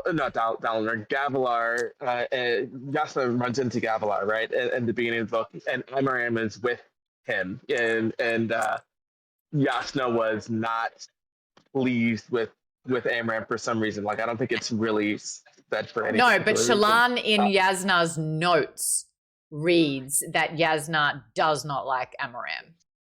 And she reads those notes and she's like, is he really that bad? Well, if Yasna says he's bad, he must be pretty bad. Exactly. So Yes. I'm not sure if it's really a greater good or if he's made cut from the same cloth of Sadeas and like it's really ego driven. You know what I picture, because when we got a glimpse into his soul when Shallan went into his war room, and that is the diagrams, the maps, the information. I feel like he is almost like those zealots, they're using a text, a tome. They're using sort of this spiritual connection to drive their actions. And I feel like Sadeas is more playing to his personal gain, whereas I think Amaram is trying to a bit more big picture. It's not so much personal stakes. I think that JM says he is a shitbag though. He is. But I think their intention and who they're trying to benefit changes a little bit. I'm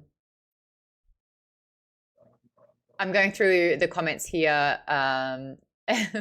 Wicked Bob says, leave that pixie out of this with Lysander. Wicked Bob, do you know that we've done all of the Red Rising series? Have you caught all of our discussions for that one and all the Pierce Brown interviews for every single book? If not, YouTube.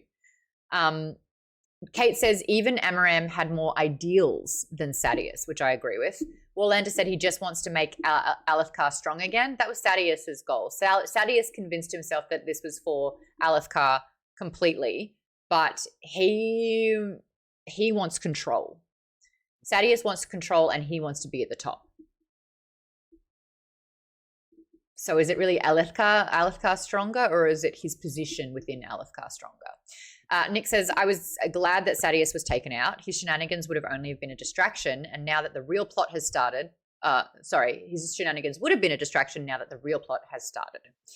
He was good as a villain for those 2 books, but they have bigger things to worry about now than his petty, I'm going to add it, slimy, sniveling ass. Colleen says he's decided that he should be king. Exactly. Kate says, I love that Sabarial even outplayed Sadeas in the long game. Sadeas was all about trying to be the most powerful standing on the rubble, but Sabarial had even outmaneuvered him there. Exactly. JM says, I get Sadeas's perspective though. He created this kingdom with Dalinar and Gavilar through brutality, and he sees Dalinar as betrayal to their original vision. Yeah, Gavilar was the one that was connecting those 2 together and making them work together. Remove Gavilar out of it. They're just 2 guys trying to pull the cart in different directions for sure. All right, the conversation has gone. Academic says, I actually like and empathize with Lysander more than Sadeas. I agree. I was kind of fighting for Lysander up until that last book when he was irredeemable.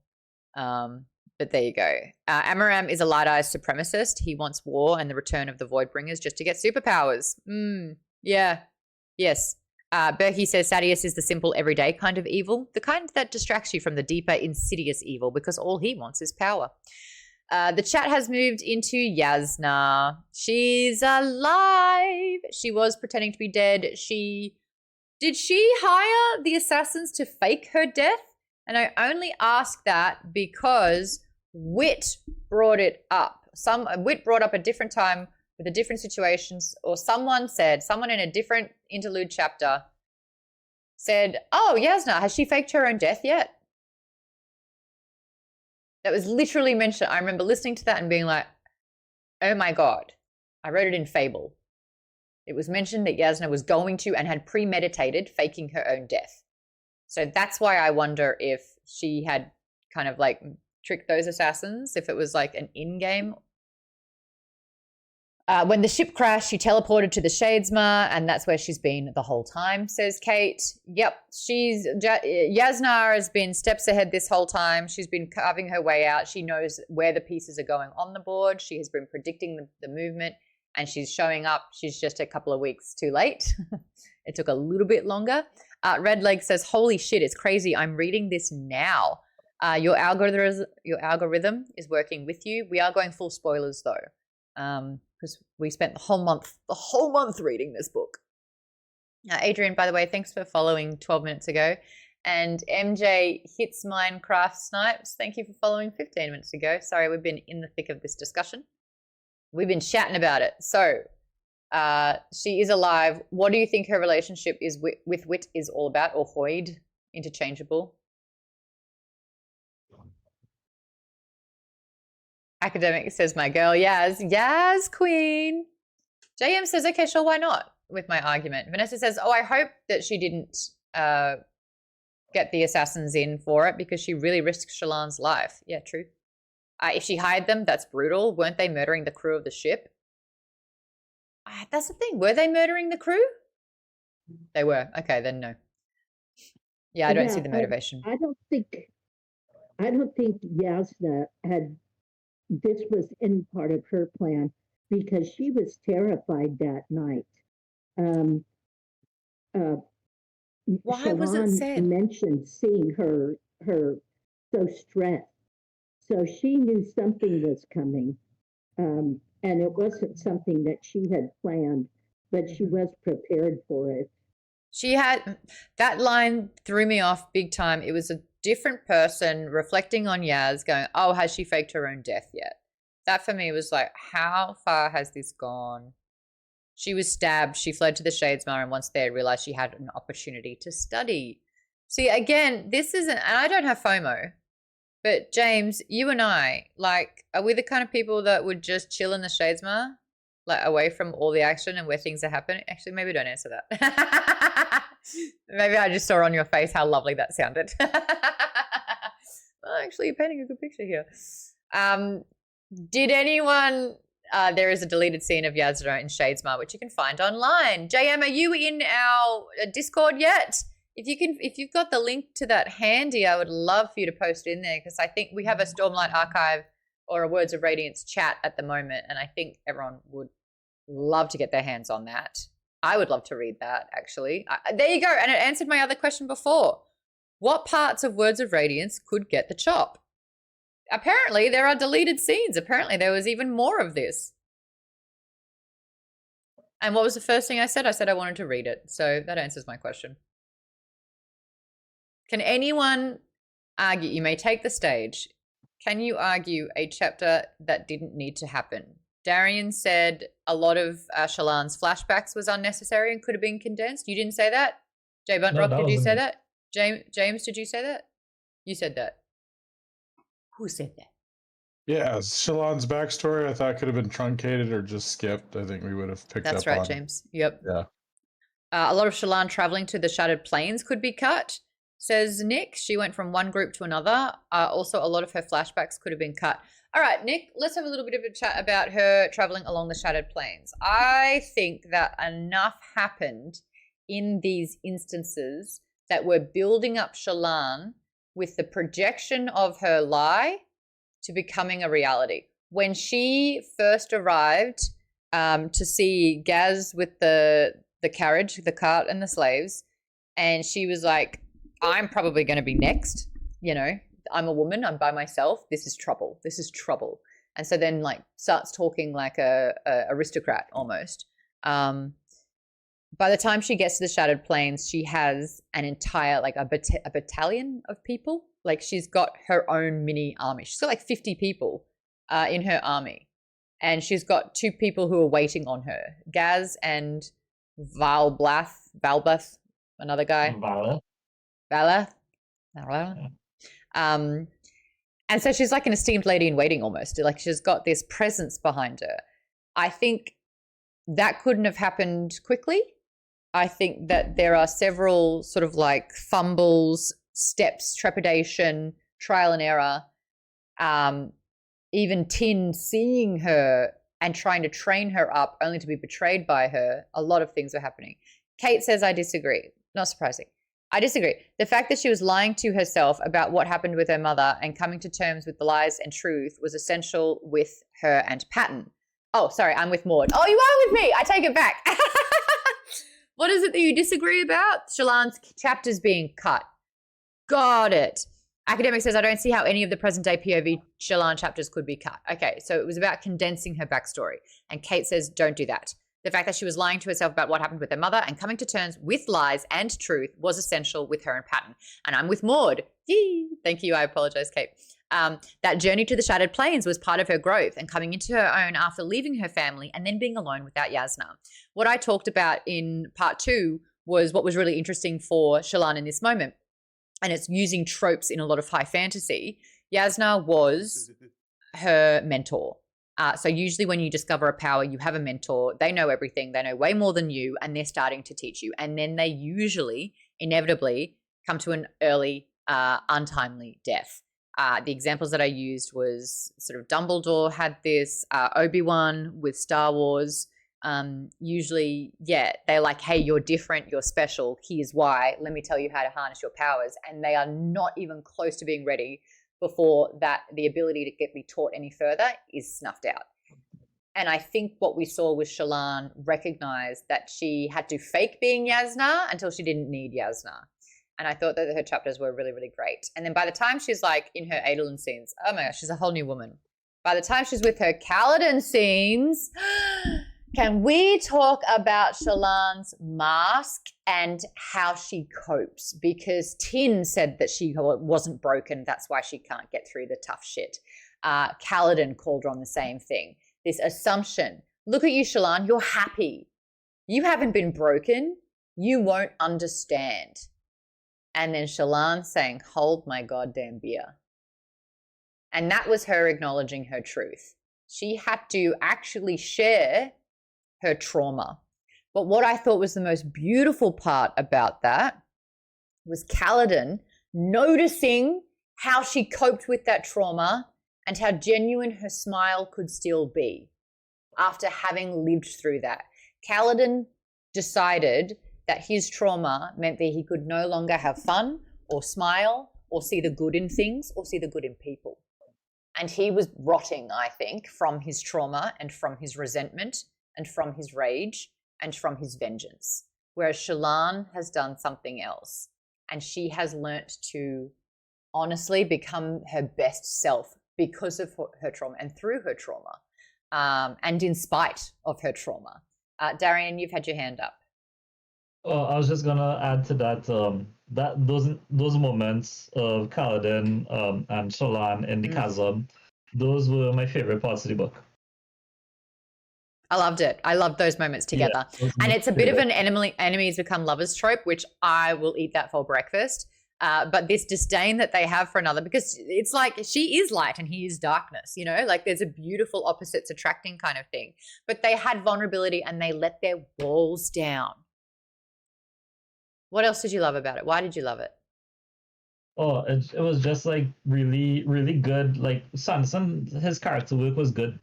So I just like how they just kind of chipped away at it and like finally just, you know, spoke honestly to each other, you know, vent, you know, get things off their chest and then, you know, okay, we need to work together. Mm-hmm. How the hell did you kill Chasm Fiend by yourself? Yeah. And then, okay, let's cover up that you kill a Chasm Fiend. I actually liked their vulnerability. I think Kaladin was so busy looking out for everyone else, trying to protect and save everyone else, that he wasn't giving himself that same time and attention. And I think Shallan was so busy projecting, literally, her power is to project an illusion. It was to, yes, be a bit herself, but an extension, a bigger version, a better version, a different version of herself. So by her sharing this, she showed all of her. She showed and admitted her truth. And I think that that was so important because she's been really comfortable in a lie for a very long time. And that's what Patton observed. That's why Patton chose Shallan. But Patton knows her truth and her lies and loves them both. So I think that moment was so, so beautiful. And that vulnerability really connected them. And I also think that Shallan, yes, thinks Adolin is so gorgeous, but is not that deep. And I think Shallan was really attracted to the way that Kaladin's brain works. I think, and his grit and determination, and he has a lot of depth within him. And I think she really liked that. I'm going to take it to some of the comments here. KB Dub says Shallan admitting her memory of her mother was the same for her spren, and full Radiance as Cal defending the king was for him and Syl. Right, yeah. So they had that thing that they bonded and connected over. And it's their opposing spren that's sort of like helping them through it as well. She was like, hold my creme. Oh, God. JM says Yasna's death was totally so Shallan had to figure out her powers on her own without help. Wicked Bob said, I loved Shallan opening up with Kaladin. JM said, yeah, that was an awesome scene in the chasms. And it's like, you just know that there's like torrential rain coming down. My notebook girlies, it's like when they finally share each other's truths in the rain and they kiss. I love it. Vaden, thank you for gifting Wicked Bob a sub. Welcome to the sub group. Wicked. J Bunt Rock said, I love the part where they huddle together for warmth while the storm rages on, juicing up that love triangle. Lisa says, let him smooch. KBW says, well, she still had to go into that special room with Patton to face her mother. Yeah, she had to face it. And Patton constructed that. Patton's telling Adolin, this is what the room needs to look like. You can't keep running, Shallan. I've built the room. You just have to release. Baden said, yeah, that part and how the next two chapters where they had their points of view, they kept thinking about each other. It makes me think that maybe they'll end up together. Okay, so love triangle. Is there a place in the Stormlight archives for a love triangle? Yes or no? Yes, says J Bunt Rock. Lisa, I'm looking straight at you. I want your input on this. You said you can't. Okay, I'll tell you. Yes? No. It's not that I can. I just won't. Okay. There's too many. I don't want this to be the one, if there is, because I think Kaladin and Shallan, they need to fix themselves. This is just it's bad reality TV waiting to happen is what it is.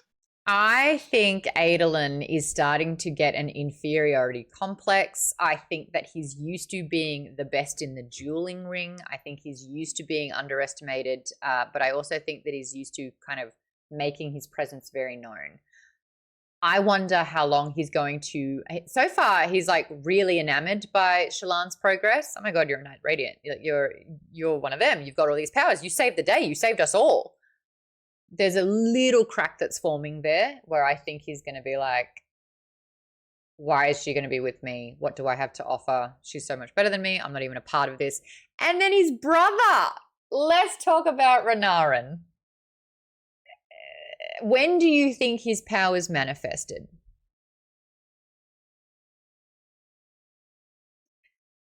People have commented that Renarin becoming a Radiant lacked oomph because we've never had chapters in his point of view.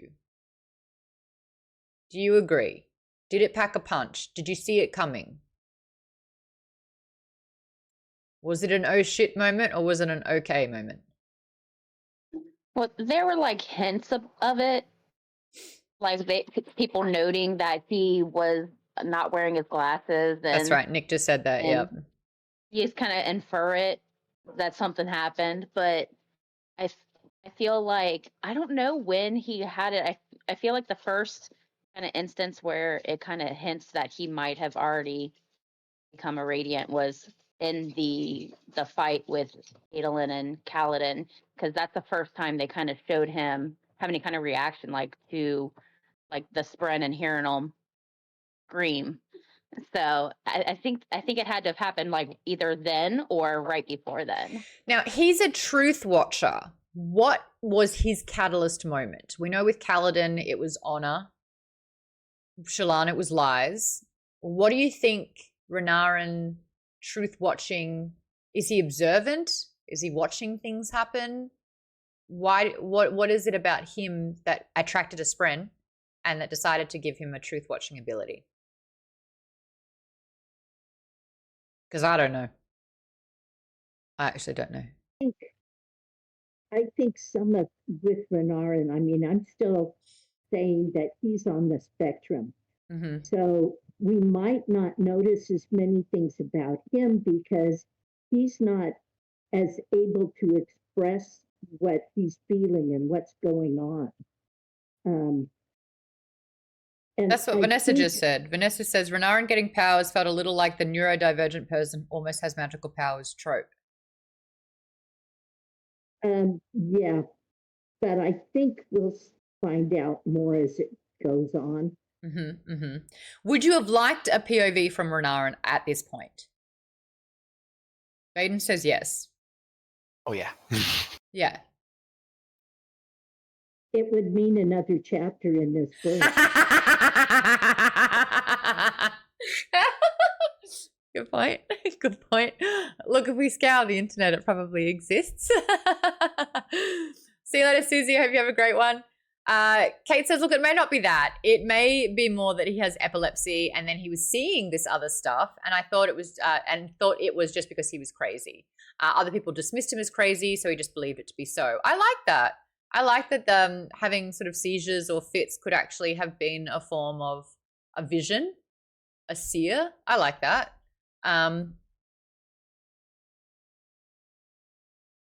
Especially in the battle with the four shard bearers and how he exposed his neck. That's when you learnt something. Also, I really want to highlight the fact that when we're talking about the love triangle, Kate is still championing that there is still room for Adolin and Kaladin to be together with Shallan as the third wheel. But all things considered, Kate still thinks that Adolin and Shallan are the better fit. I do too. I like them with each other. I like their banter. I like their quippy. I think that what's a really important thing to observe with the success of a relationship is if them being together makes them better people. And I think that that's happening. The oddest pair, what?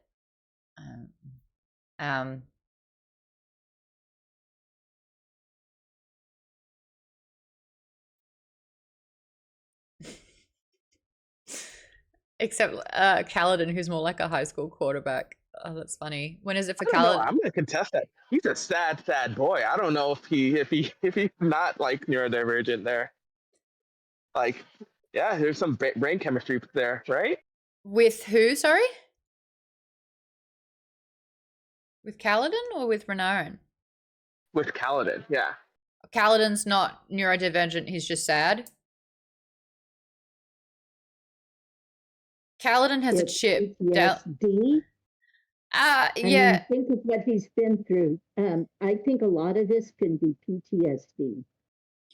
I agree with that. And I also feel like I think Kaladin struggles, and this is really hard when you are constantly oppressed.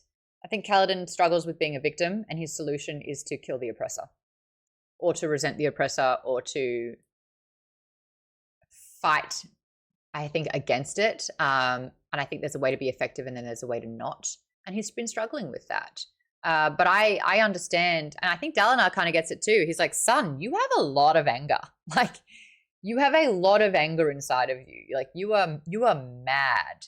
And I think that that's a little rich for Dalinar to be like, dude, what's got you so sad? And Kaladin's like, I have a slave brand on my forehead that I don't deserve because I had the audacity to kill a shard bearer. Like, yeah, it makes absolute sense. You totally get it. Adolin is the high school quarterback. Kaladin is the emo burnout. JM says he did have epilepsy, but Sanderson has confirmed that he is on the spectrum. There you go. And they thought that Elhokar was crazy too, though, because he had visions. And that was a beautiful moment as well with Elhokar saying, look, Kaladin, I don't even hate you. There's something about you. And when you came into my life, the shadow monsters stopped. The people that were like coming for me, they went away. I don't think we have given enough time and attention on Elhokar turning to Kaladin, drunkenly kind of saying, hey, do you think I have what it takes? Will I ever be able to get the respect of my people? Will I be like, do I have a chance of being a good king? I wrote here, what is your take on Elhokar being vulnerable but drunk here? Do you think that he could be a good king? with the Knights Radiant being reformed, will that even supersede the king's power and authority?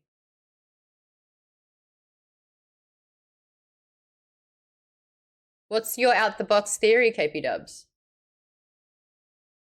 Okay, so Shallan's brother had a shard blade. We don't really Yes. know where he got it. No. Yasna starts off talking to some assassin 6 years ago, just before Galenar's killed. Also 6 years ago, when Shallan was 11, she has a confrontation with her mother and some guy who are saying things that are very along the lines of stopping the Radiance and all this stuff. Yeah. Or agents or something. He kills them. Was Shallan's mother this assassin? Did she have a shard blade? When she died, did it just sort of appear somewhere in the room and the brother found it? Oh, I like the timeline because crazy here, but the timeline fits and it's really weird. Anybody who's read ahead, do not tell me. that's what was interesting because like I did do a little deep diving about all the events from 6 years prior. It was like a catalyst of different events. It's when Kaladin's crush died. It's like a bunch of things happened around that time that were like, yeah, catalyst events.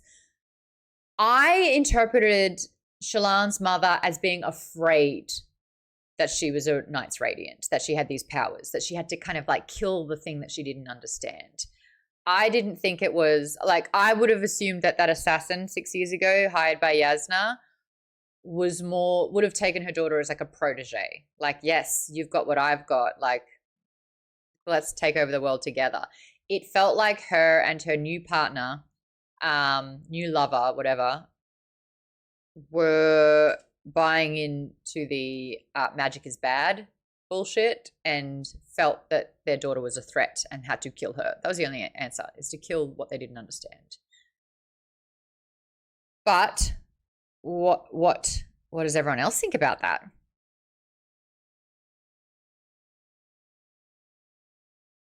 Cool. We're out of time anyway. Academic says, I forgot that Elika had said that. This is about Kaladin calming down the shadow monsters. Was Elika seeing random spren? It felt more nefarious than spren. It felt like ghosts looming like in the mirror. Veth's voices?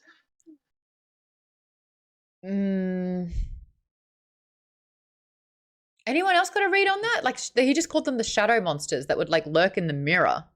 So if you looked in the mirror, they were behind him, which is very much like what the spren sort of was taking place when Yasna first found the spren. It had that ominous sort of looming shadow person feel about it.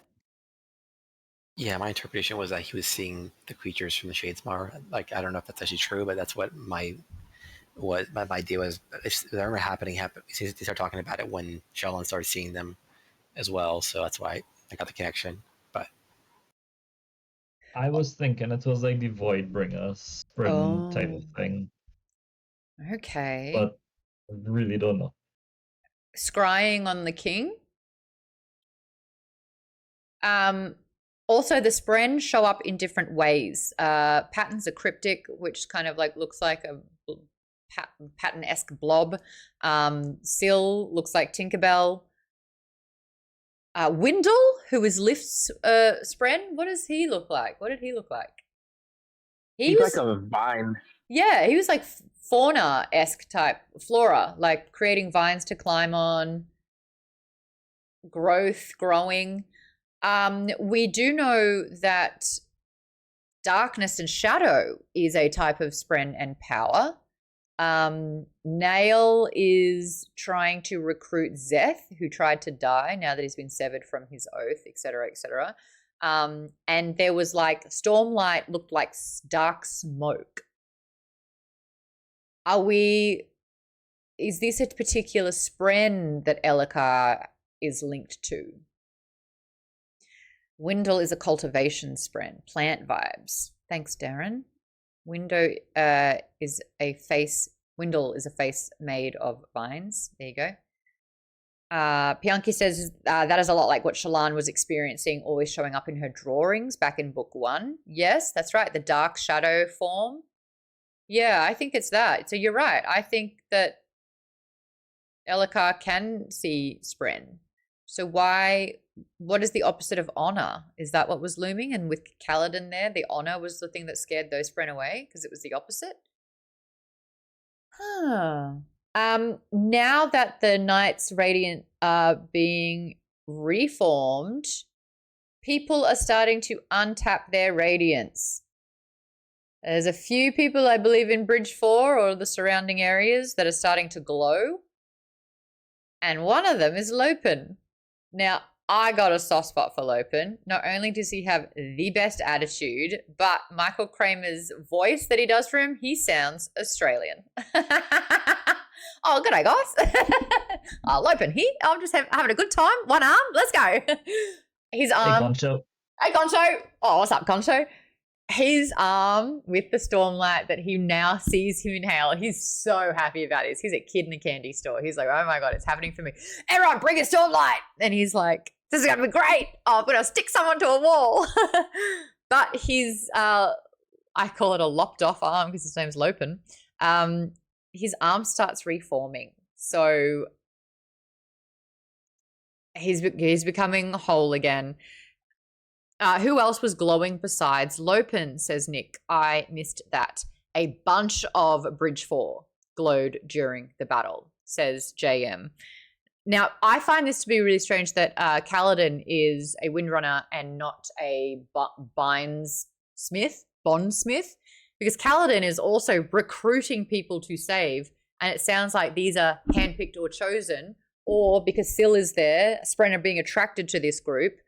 But who else do you think out of Bridge 4 would you want to see as a Knight Radiant, and why is it Rock? And you know the Spren is going to turn into the biggest fucking battle axe for that guy, because he has sworn his entire life he's the fourth brother. He cooks food.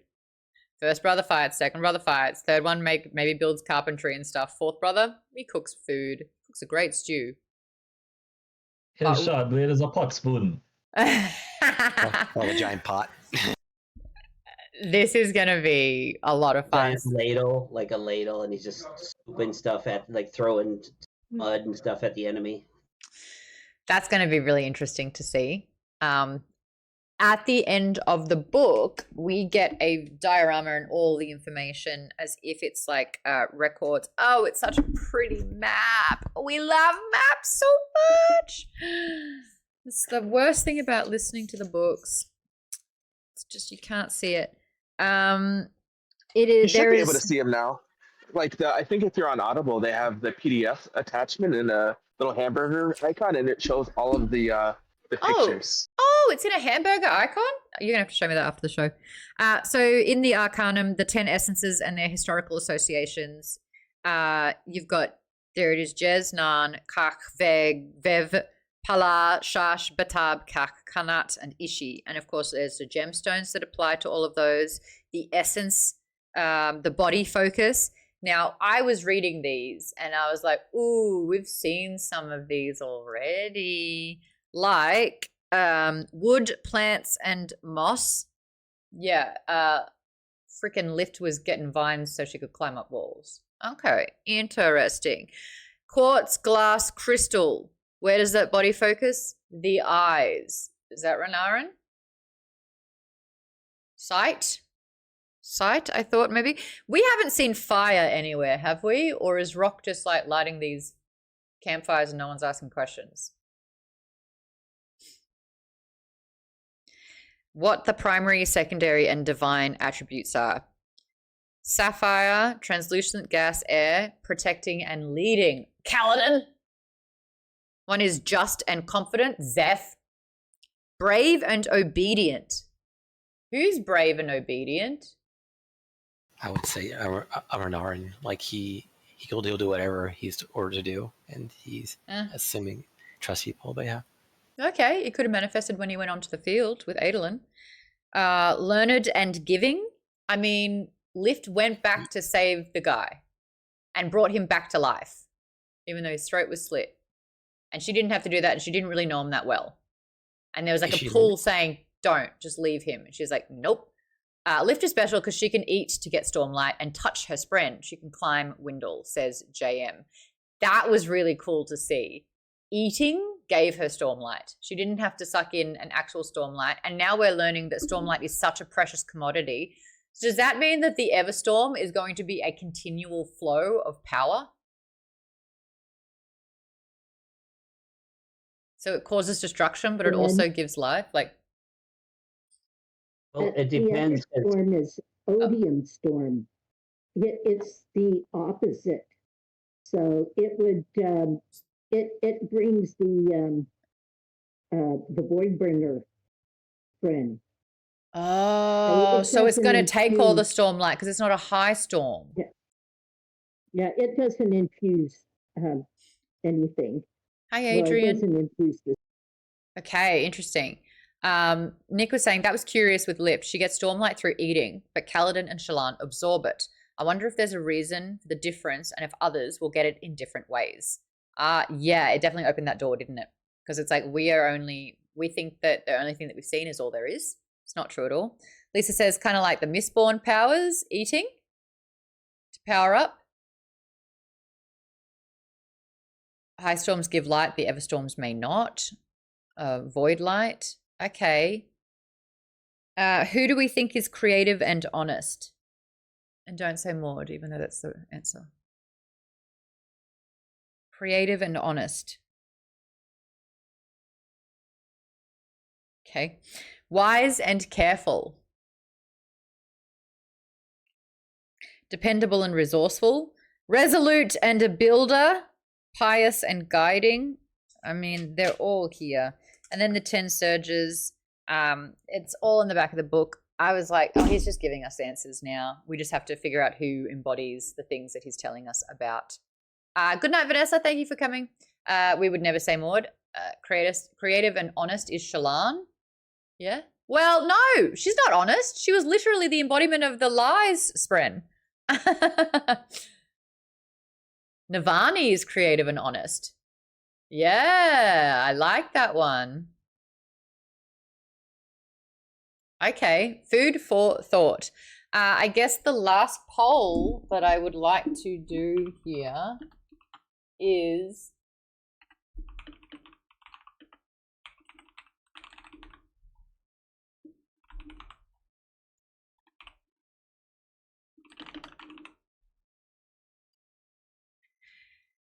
the final poll. Do we read Oathbringer? That's the next one, yeah? Do we read Oathbringer with the book club? Yes, no, not yet. Give it some time. Cast your vote. Truth Watcher. Who's that for, JM? Creative and honest? Truth Watcher? If you want to join the Discord, we will continue to talk about the Stormlight Archives. Do we have the as a general series chat? Surely. Yeah, Stormlight Archives, it's all there. If you want to become Quick question. Yes. Can we do Edge Dancer as a novella for those who don't want to commit to a full chunk in book, like in between Oathbringer and this? An Edge Dancer can be a standalone book? It can be a standalone book, yes. Yes. The prologue in Edge Dancer is the same as the Lit's interlude in Words of Radiance. Right. So, and it's going to be a bonus book? How it's shorter? Oh, yeah. Definitely. Edge Dancer is on our bonus book schedule this summer. Edge Dancer is a novella. Okay, great. Then yes, we do Edge Dancer first. Do we continue this series, though, with Oathbringer? Wow. Got it. People want to keep reading it. Edge Dancer is only 272 pages. Great. Probably still 800 pages, says Tim, who's finding new reasons to be whiny, which is... Did you vote in the poll? Yes. Of course I voted, and then I said, why are we even doing a poll? You know the answer is going to be yes. I don't know. I think maybe after another book, people are like, it's okay, we're good. Edge Dancer is just like a chapter. Can we read the next Red Rising book? I mean, it's not like I've got Brandon Sanderson on speed dial. I wish. I'll work my magic. Gooners, come for me. I just saw you pop up on TikTok. Did you find me over from TikTok? Is that what did I see that? I could be absolutely full of it. I don't know. It's the Will Shaper and Maud. I'm shaping everyone's will. Haha. Adrian, I run a book club, a sci-fi fantasy book club, and we've been talking about the book in the corner. What does it look like? I actually need to see that.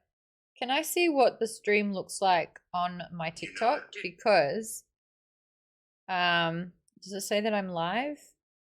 Maybe if I go on a different account. I just don't understand how the setup, which is landscape, is showing it on a phone app. I don't get it. Oh yeah, it says Maud's live. Yeah, you're live. What does it look like though? It looks fine. It's not as high quality as Twitch. Oh, it's lengthways. Oh no. It's not as high quality as Twitch. Man, you did not like that. Oh no, my laugh is again. Oh, that's interesting. Okay, it does do it that way. It doesn't do it lengthways. Oh, okay. Cool. Now I know. Hopefully I'll be able to participate when we read Oathbringer, says Avery. Yeah, we'll give it a little bit. It sounds like we're going to do Edge Dancer first.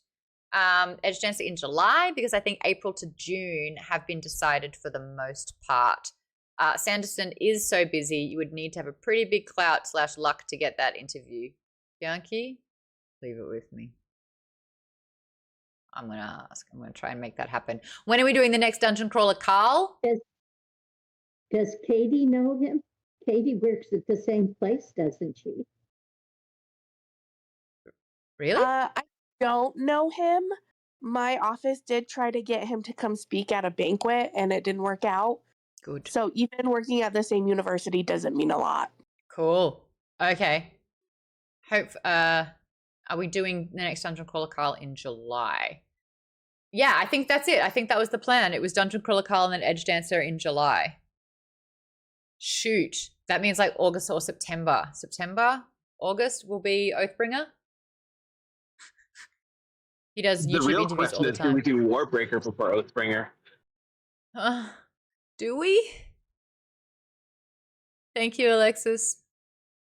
Look at academic lobbying for a Sanderson year. I don't hate it. September sounds good. Well, then I'll see you in 2027.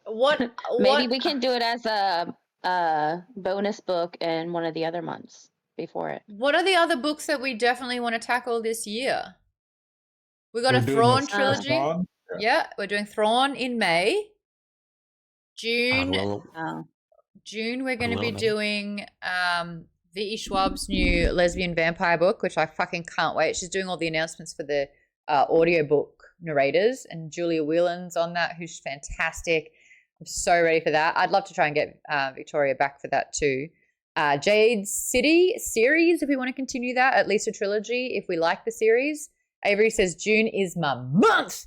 Yeah, because you put me onto This Is How We Lose the Time War, and that's going to be our bonus book. I actually listened to half of it and ran out of time because it was on Libby, and I got distracted by other books. But the narrator for Puppy War is one of the narrators in that one. That will be my first for E. Schwab. Oh my gosh, her books are so good, KP Dubs. The Vicious series. Did you not do the Vicious series? Because you didn't want to? It didn't resonate? They were so good. I really liked them. I think they just all ended up being at a time when I was like too busy to really read that month or whatever. It wasn't any personal choice. They're really good. I've been wanting to check out the new Canon Thrawn books. Well, JM, guess what? You are a part of this book club now. We're doing them all through May. All 3 books. Bam, bam, bam. We're getting in it together. Darren said, I love the Darker Shades of Magic books. I tried to listen to them and I couldn't connect with the narrators, so I've got them in hard copy so I can actually read them now.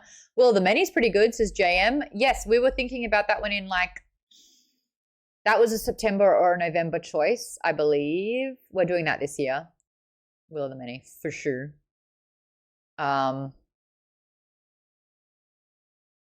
Invisible Life of Addie LaRue is so good. It's one of my favorite books, says Billy Sunrider. Yeah. Do you have any interest in the new Hunger Games book that just came out? No.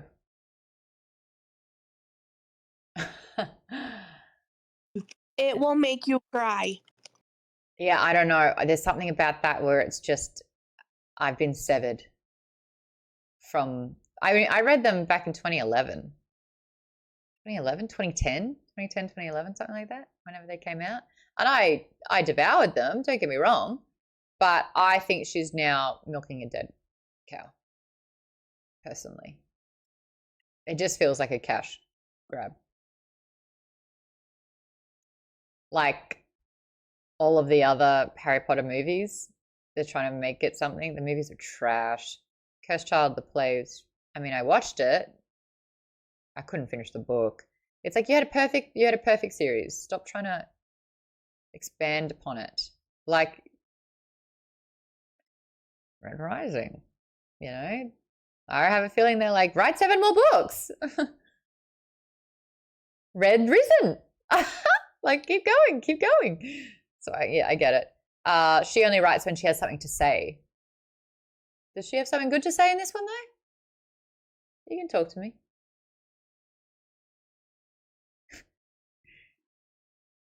This one is about propaganda and how it is used to sway people to believe certain things are good or bad. Okay. Yeah. Okay. That's actually selling it.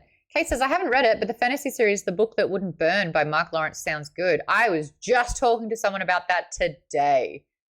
Can we try and get a Goodreads blurb on that one? And I'll look into it because it sounds fun.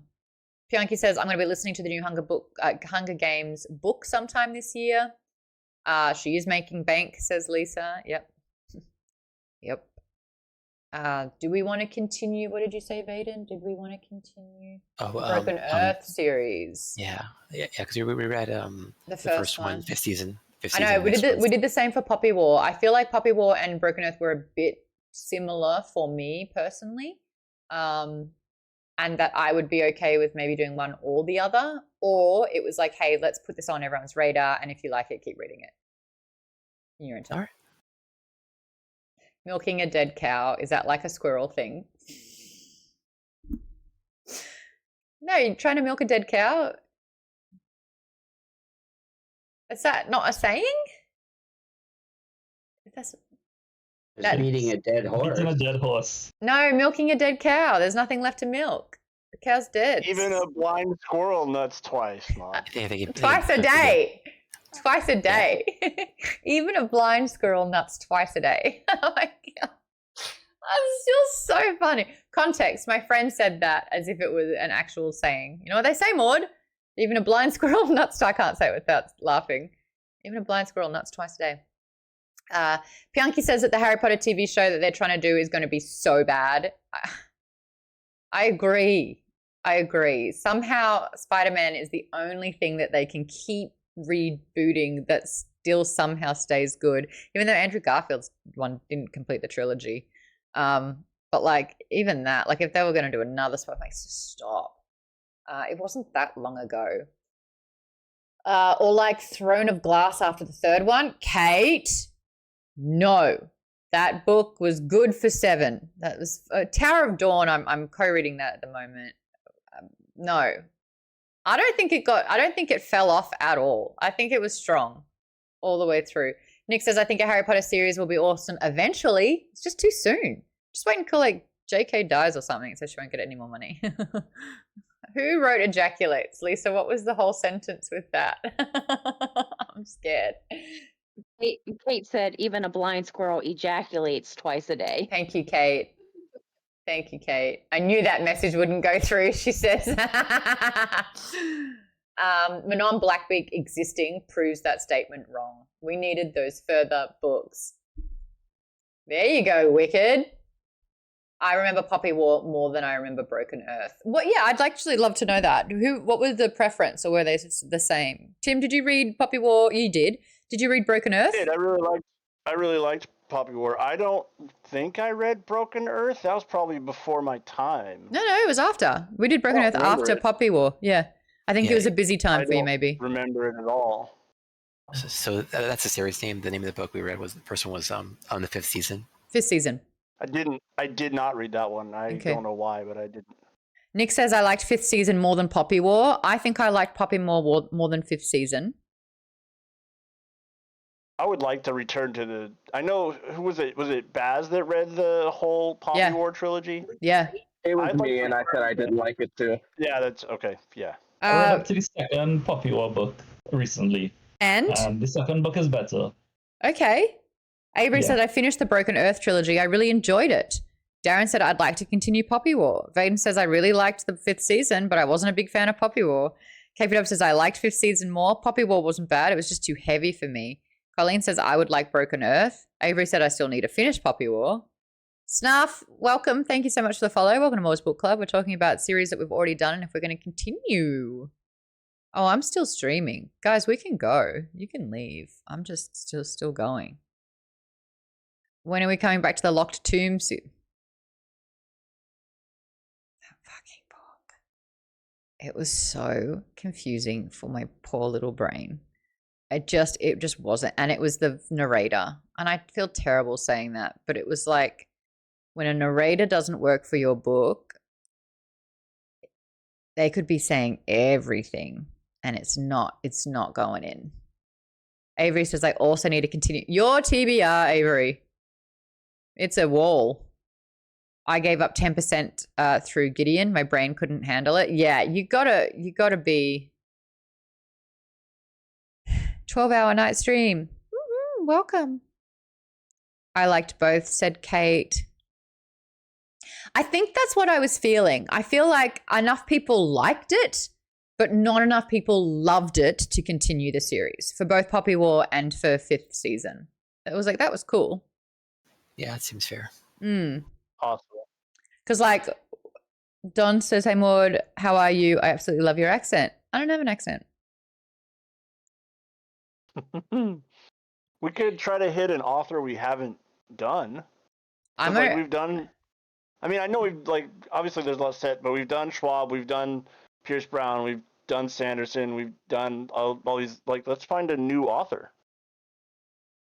Okay. I don't know. I'm open to hearing all suggestions. I don't have any specific ideas. I'd love to get the group in on like a Crichton book. I know it's going back a few years. Thank you. Nick says Jade City, Fonda Lee. That's a new author. That's true. Jade City is. Look, I read Jurassic Park for Alpha Book Club. What was that, back in like 2017, 2018? That's I loved hard it. science. It's great. Loved it. I loved it. What if we read like Sphere or Congo or Eaters of the Dead? I've been pimping Eaters of the Dead for since I got here. Is that horror? It'd be a great Halloween. It's not horror. Eaters of the Dead. Eaters of the Dead is good. The movie 13th Warrior is based on Eaters of the Dead. I love that movie. And so I'll do Eaters of the Dead. Oh, look, if it sounds spooky but isn't horror, I'm down for that to be October's book. Kind of what it is. It's more of a sound spooky but isn't. Do me a solid. Are you able to give me the blurb and post that in Book Recs? I'm interested in learning about that one. Blurb. Yeah, for sure. Colleen, I started Vampires of El Norte. I did start that.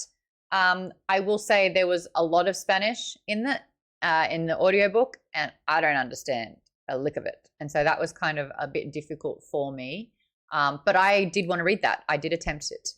I noticed that if I wasn't locked in, it wasn't happening for me.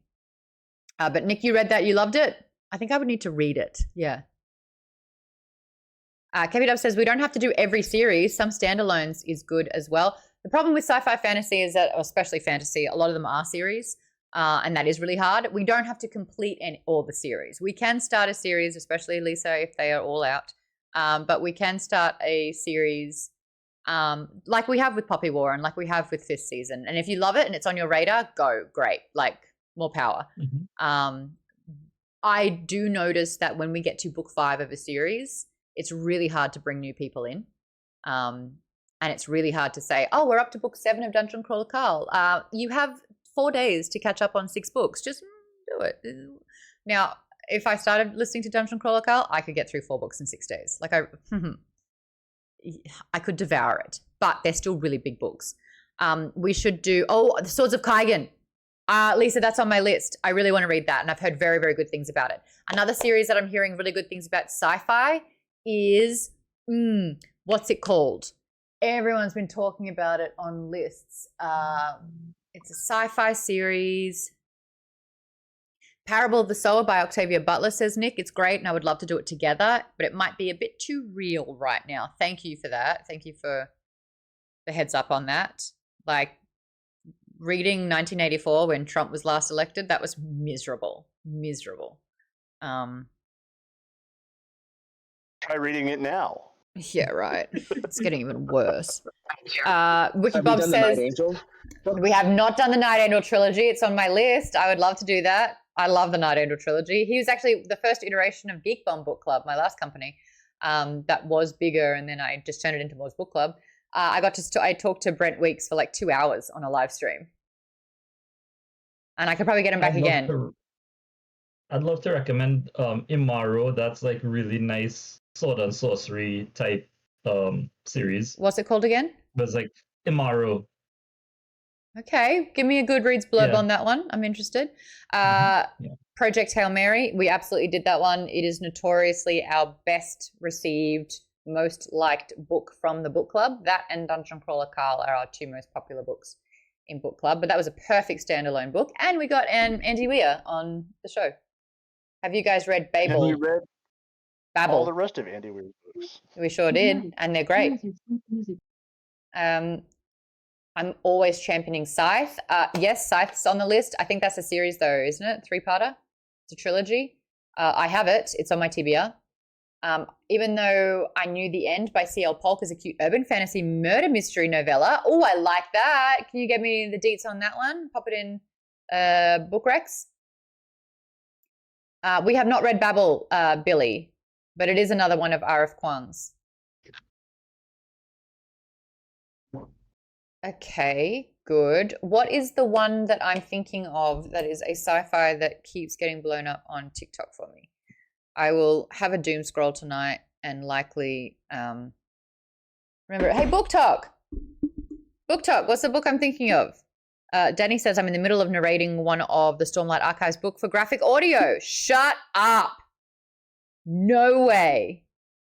Which character? Can you tell us?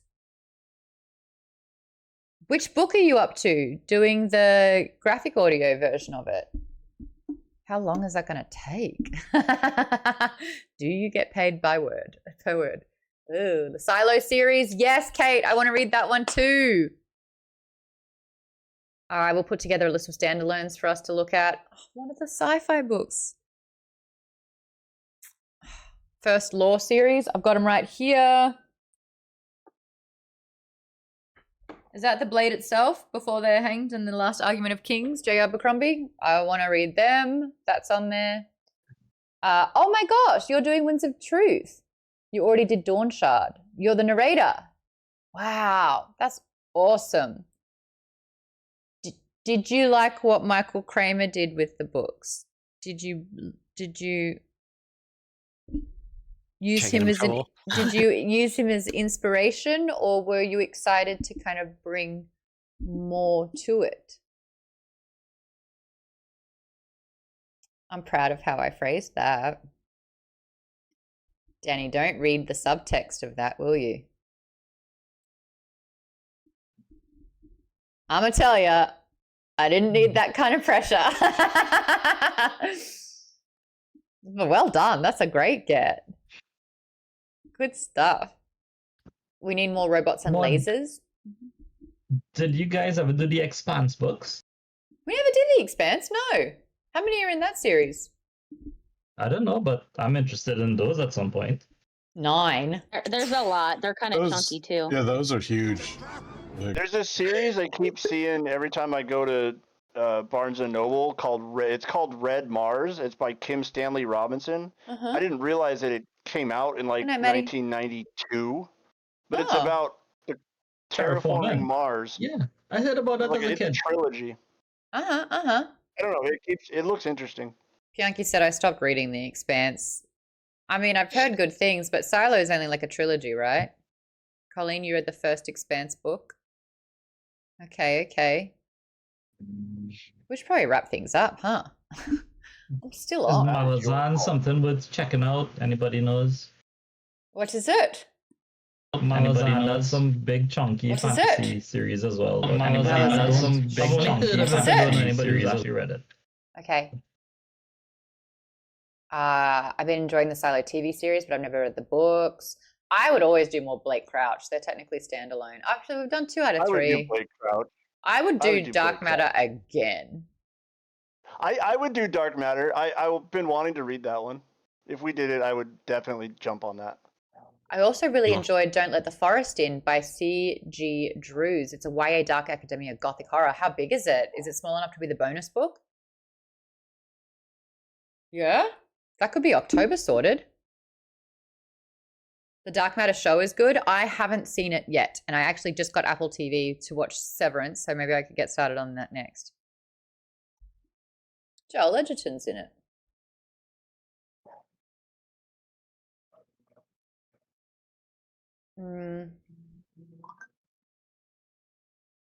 Alrighty, well, if you're not a part of the Discord, the Book Rex is for members only. If you want to become a member, you get access to a lot of cool things in the Discord. You get access to the questions doc for the authors that I interview.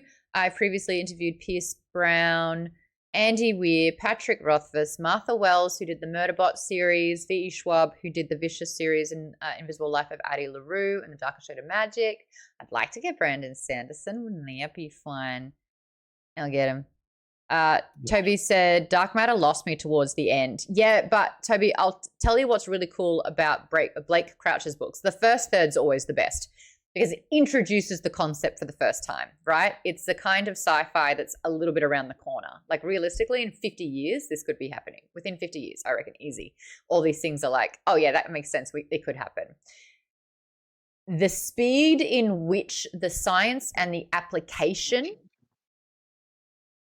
spirals and snowballs, the more people that find out about it is always really interesting to watch. So it's like if you were to paint a line graph of what it looks like, it's like this. And that's right. As soon as that becomes public, it's like, does the government want to take ownership of it? Is it a capitalistic endeavor and those that can afford it gets to use it? But it's like, it just rapidly snowballs, which is exactly what would happen in those situations. Called exponential growth mod. Exponential growth. The line goes really high, really fast. It's slow to start, and then there's exponential growth. Nick, do we have dates picked for April? I think we do, and we're about to post it. So a week from today, I'm going to be interviewing Kelsey Impiche. There's a lot of C's in her last name, and I'm still not sure I'm landing that. Darian, can you just mute for me? We've got a dog in the background. Her book, The Voice of the Ocean, it's not out yet. It doesn't come out until August 22, but we're doing pre-release book hype for pre-orders for that one. So it sucks that you guys can't read along with me. And I will be making sure like the first half or the first, 3/4 of the interview, actually majority of the interview is going to be pretty spoiler free. I'm going to be talking about parts of the book, but we're not going to get too spoiler heavy at all because you guys can't read it. But it'll be about how she wrote the book, how she came up with the concept, all that fun stuff. And then Jade City Part 1 is going to be on the 10th. Part 2 will be on the 17th. And then A Court of Wings and Ruin will be the 24th. So that whenever you finish your Jade City chapters, you can start on the bonus book as well. The Jade City audiobook's only 19 hours. The A Court of Wings and Ruin audiobook, however, is... Oh, I've got the dramatized version as well. 25 hours, but that's... If you listen to it at mod speed, for being recorded. It is... Oh, what? They locked me out of it? Fuck off. I own it. Whatever. It'd be roughly the same. So they're not going to be too big, is what I'm saying. So you've got time to do some catch up in April to read the other books. So Jade City, if you want the main book, A Court of Wings and Ruin, which we've done the first 2 books already of that series, starting beginning of last year. Akatar.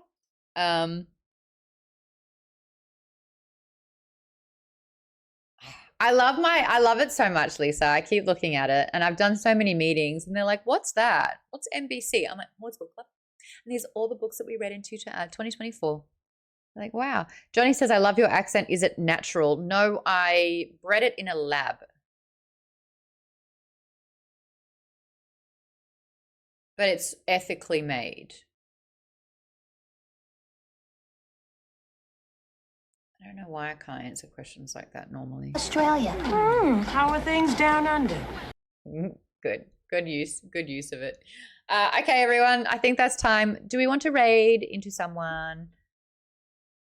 Darkest Dungeon? Nice of you guys to drop Felicia's by. raiding. It wasn't your fault. Oh, That's it, man. Game over, man. Game over. When I was a kid, the local laser tag that we went to, that's what they would play when your time was up. So it holds a very special place in my heart. Game over, man. Game over. I didn't even know it was from Alien or Aliens. I still don't even know. But I remember watching that movie a couple of years ago as an adult, and I'm like, that's what it's from? I thought it was the laser tag. Maud is in larrikin mode. Yeah.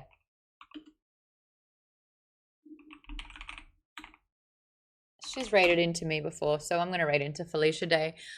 Felicia does book clubs as well. She's got great taste. She's been putting everyone onto Dungeon Crawler Carl too, so she's been championing those series so much. I thought the Arcane soundtrack went well with Jade City. I like that, Colleen. Thank you, Toaster Poster. Always the GOAT showing up. Appreciate it. Go say hi to Felicia for me, okay, everyone? Bye.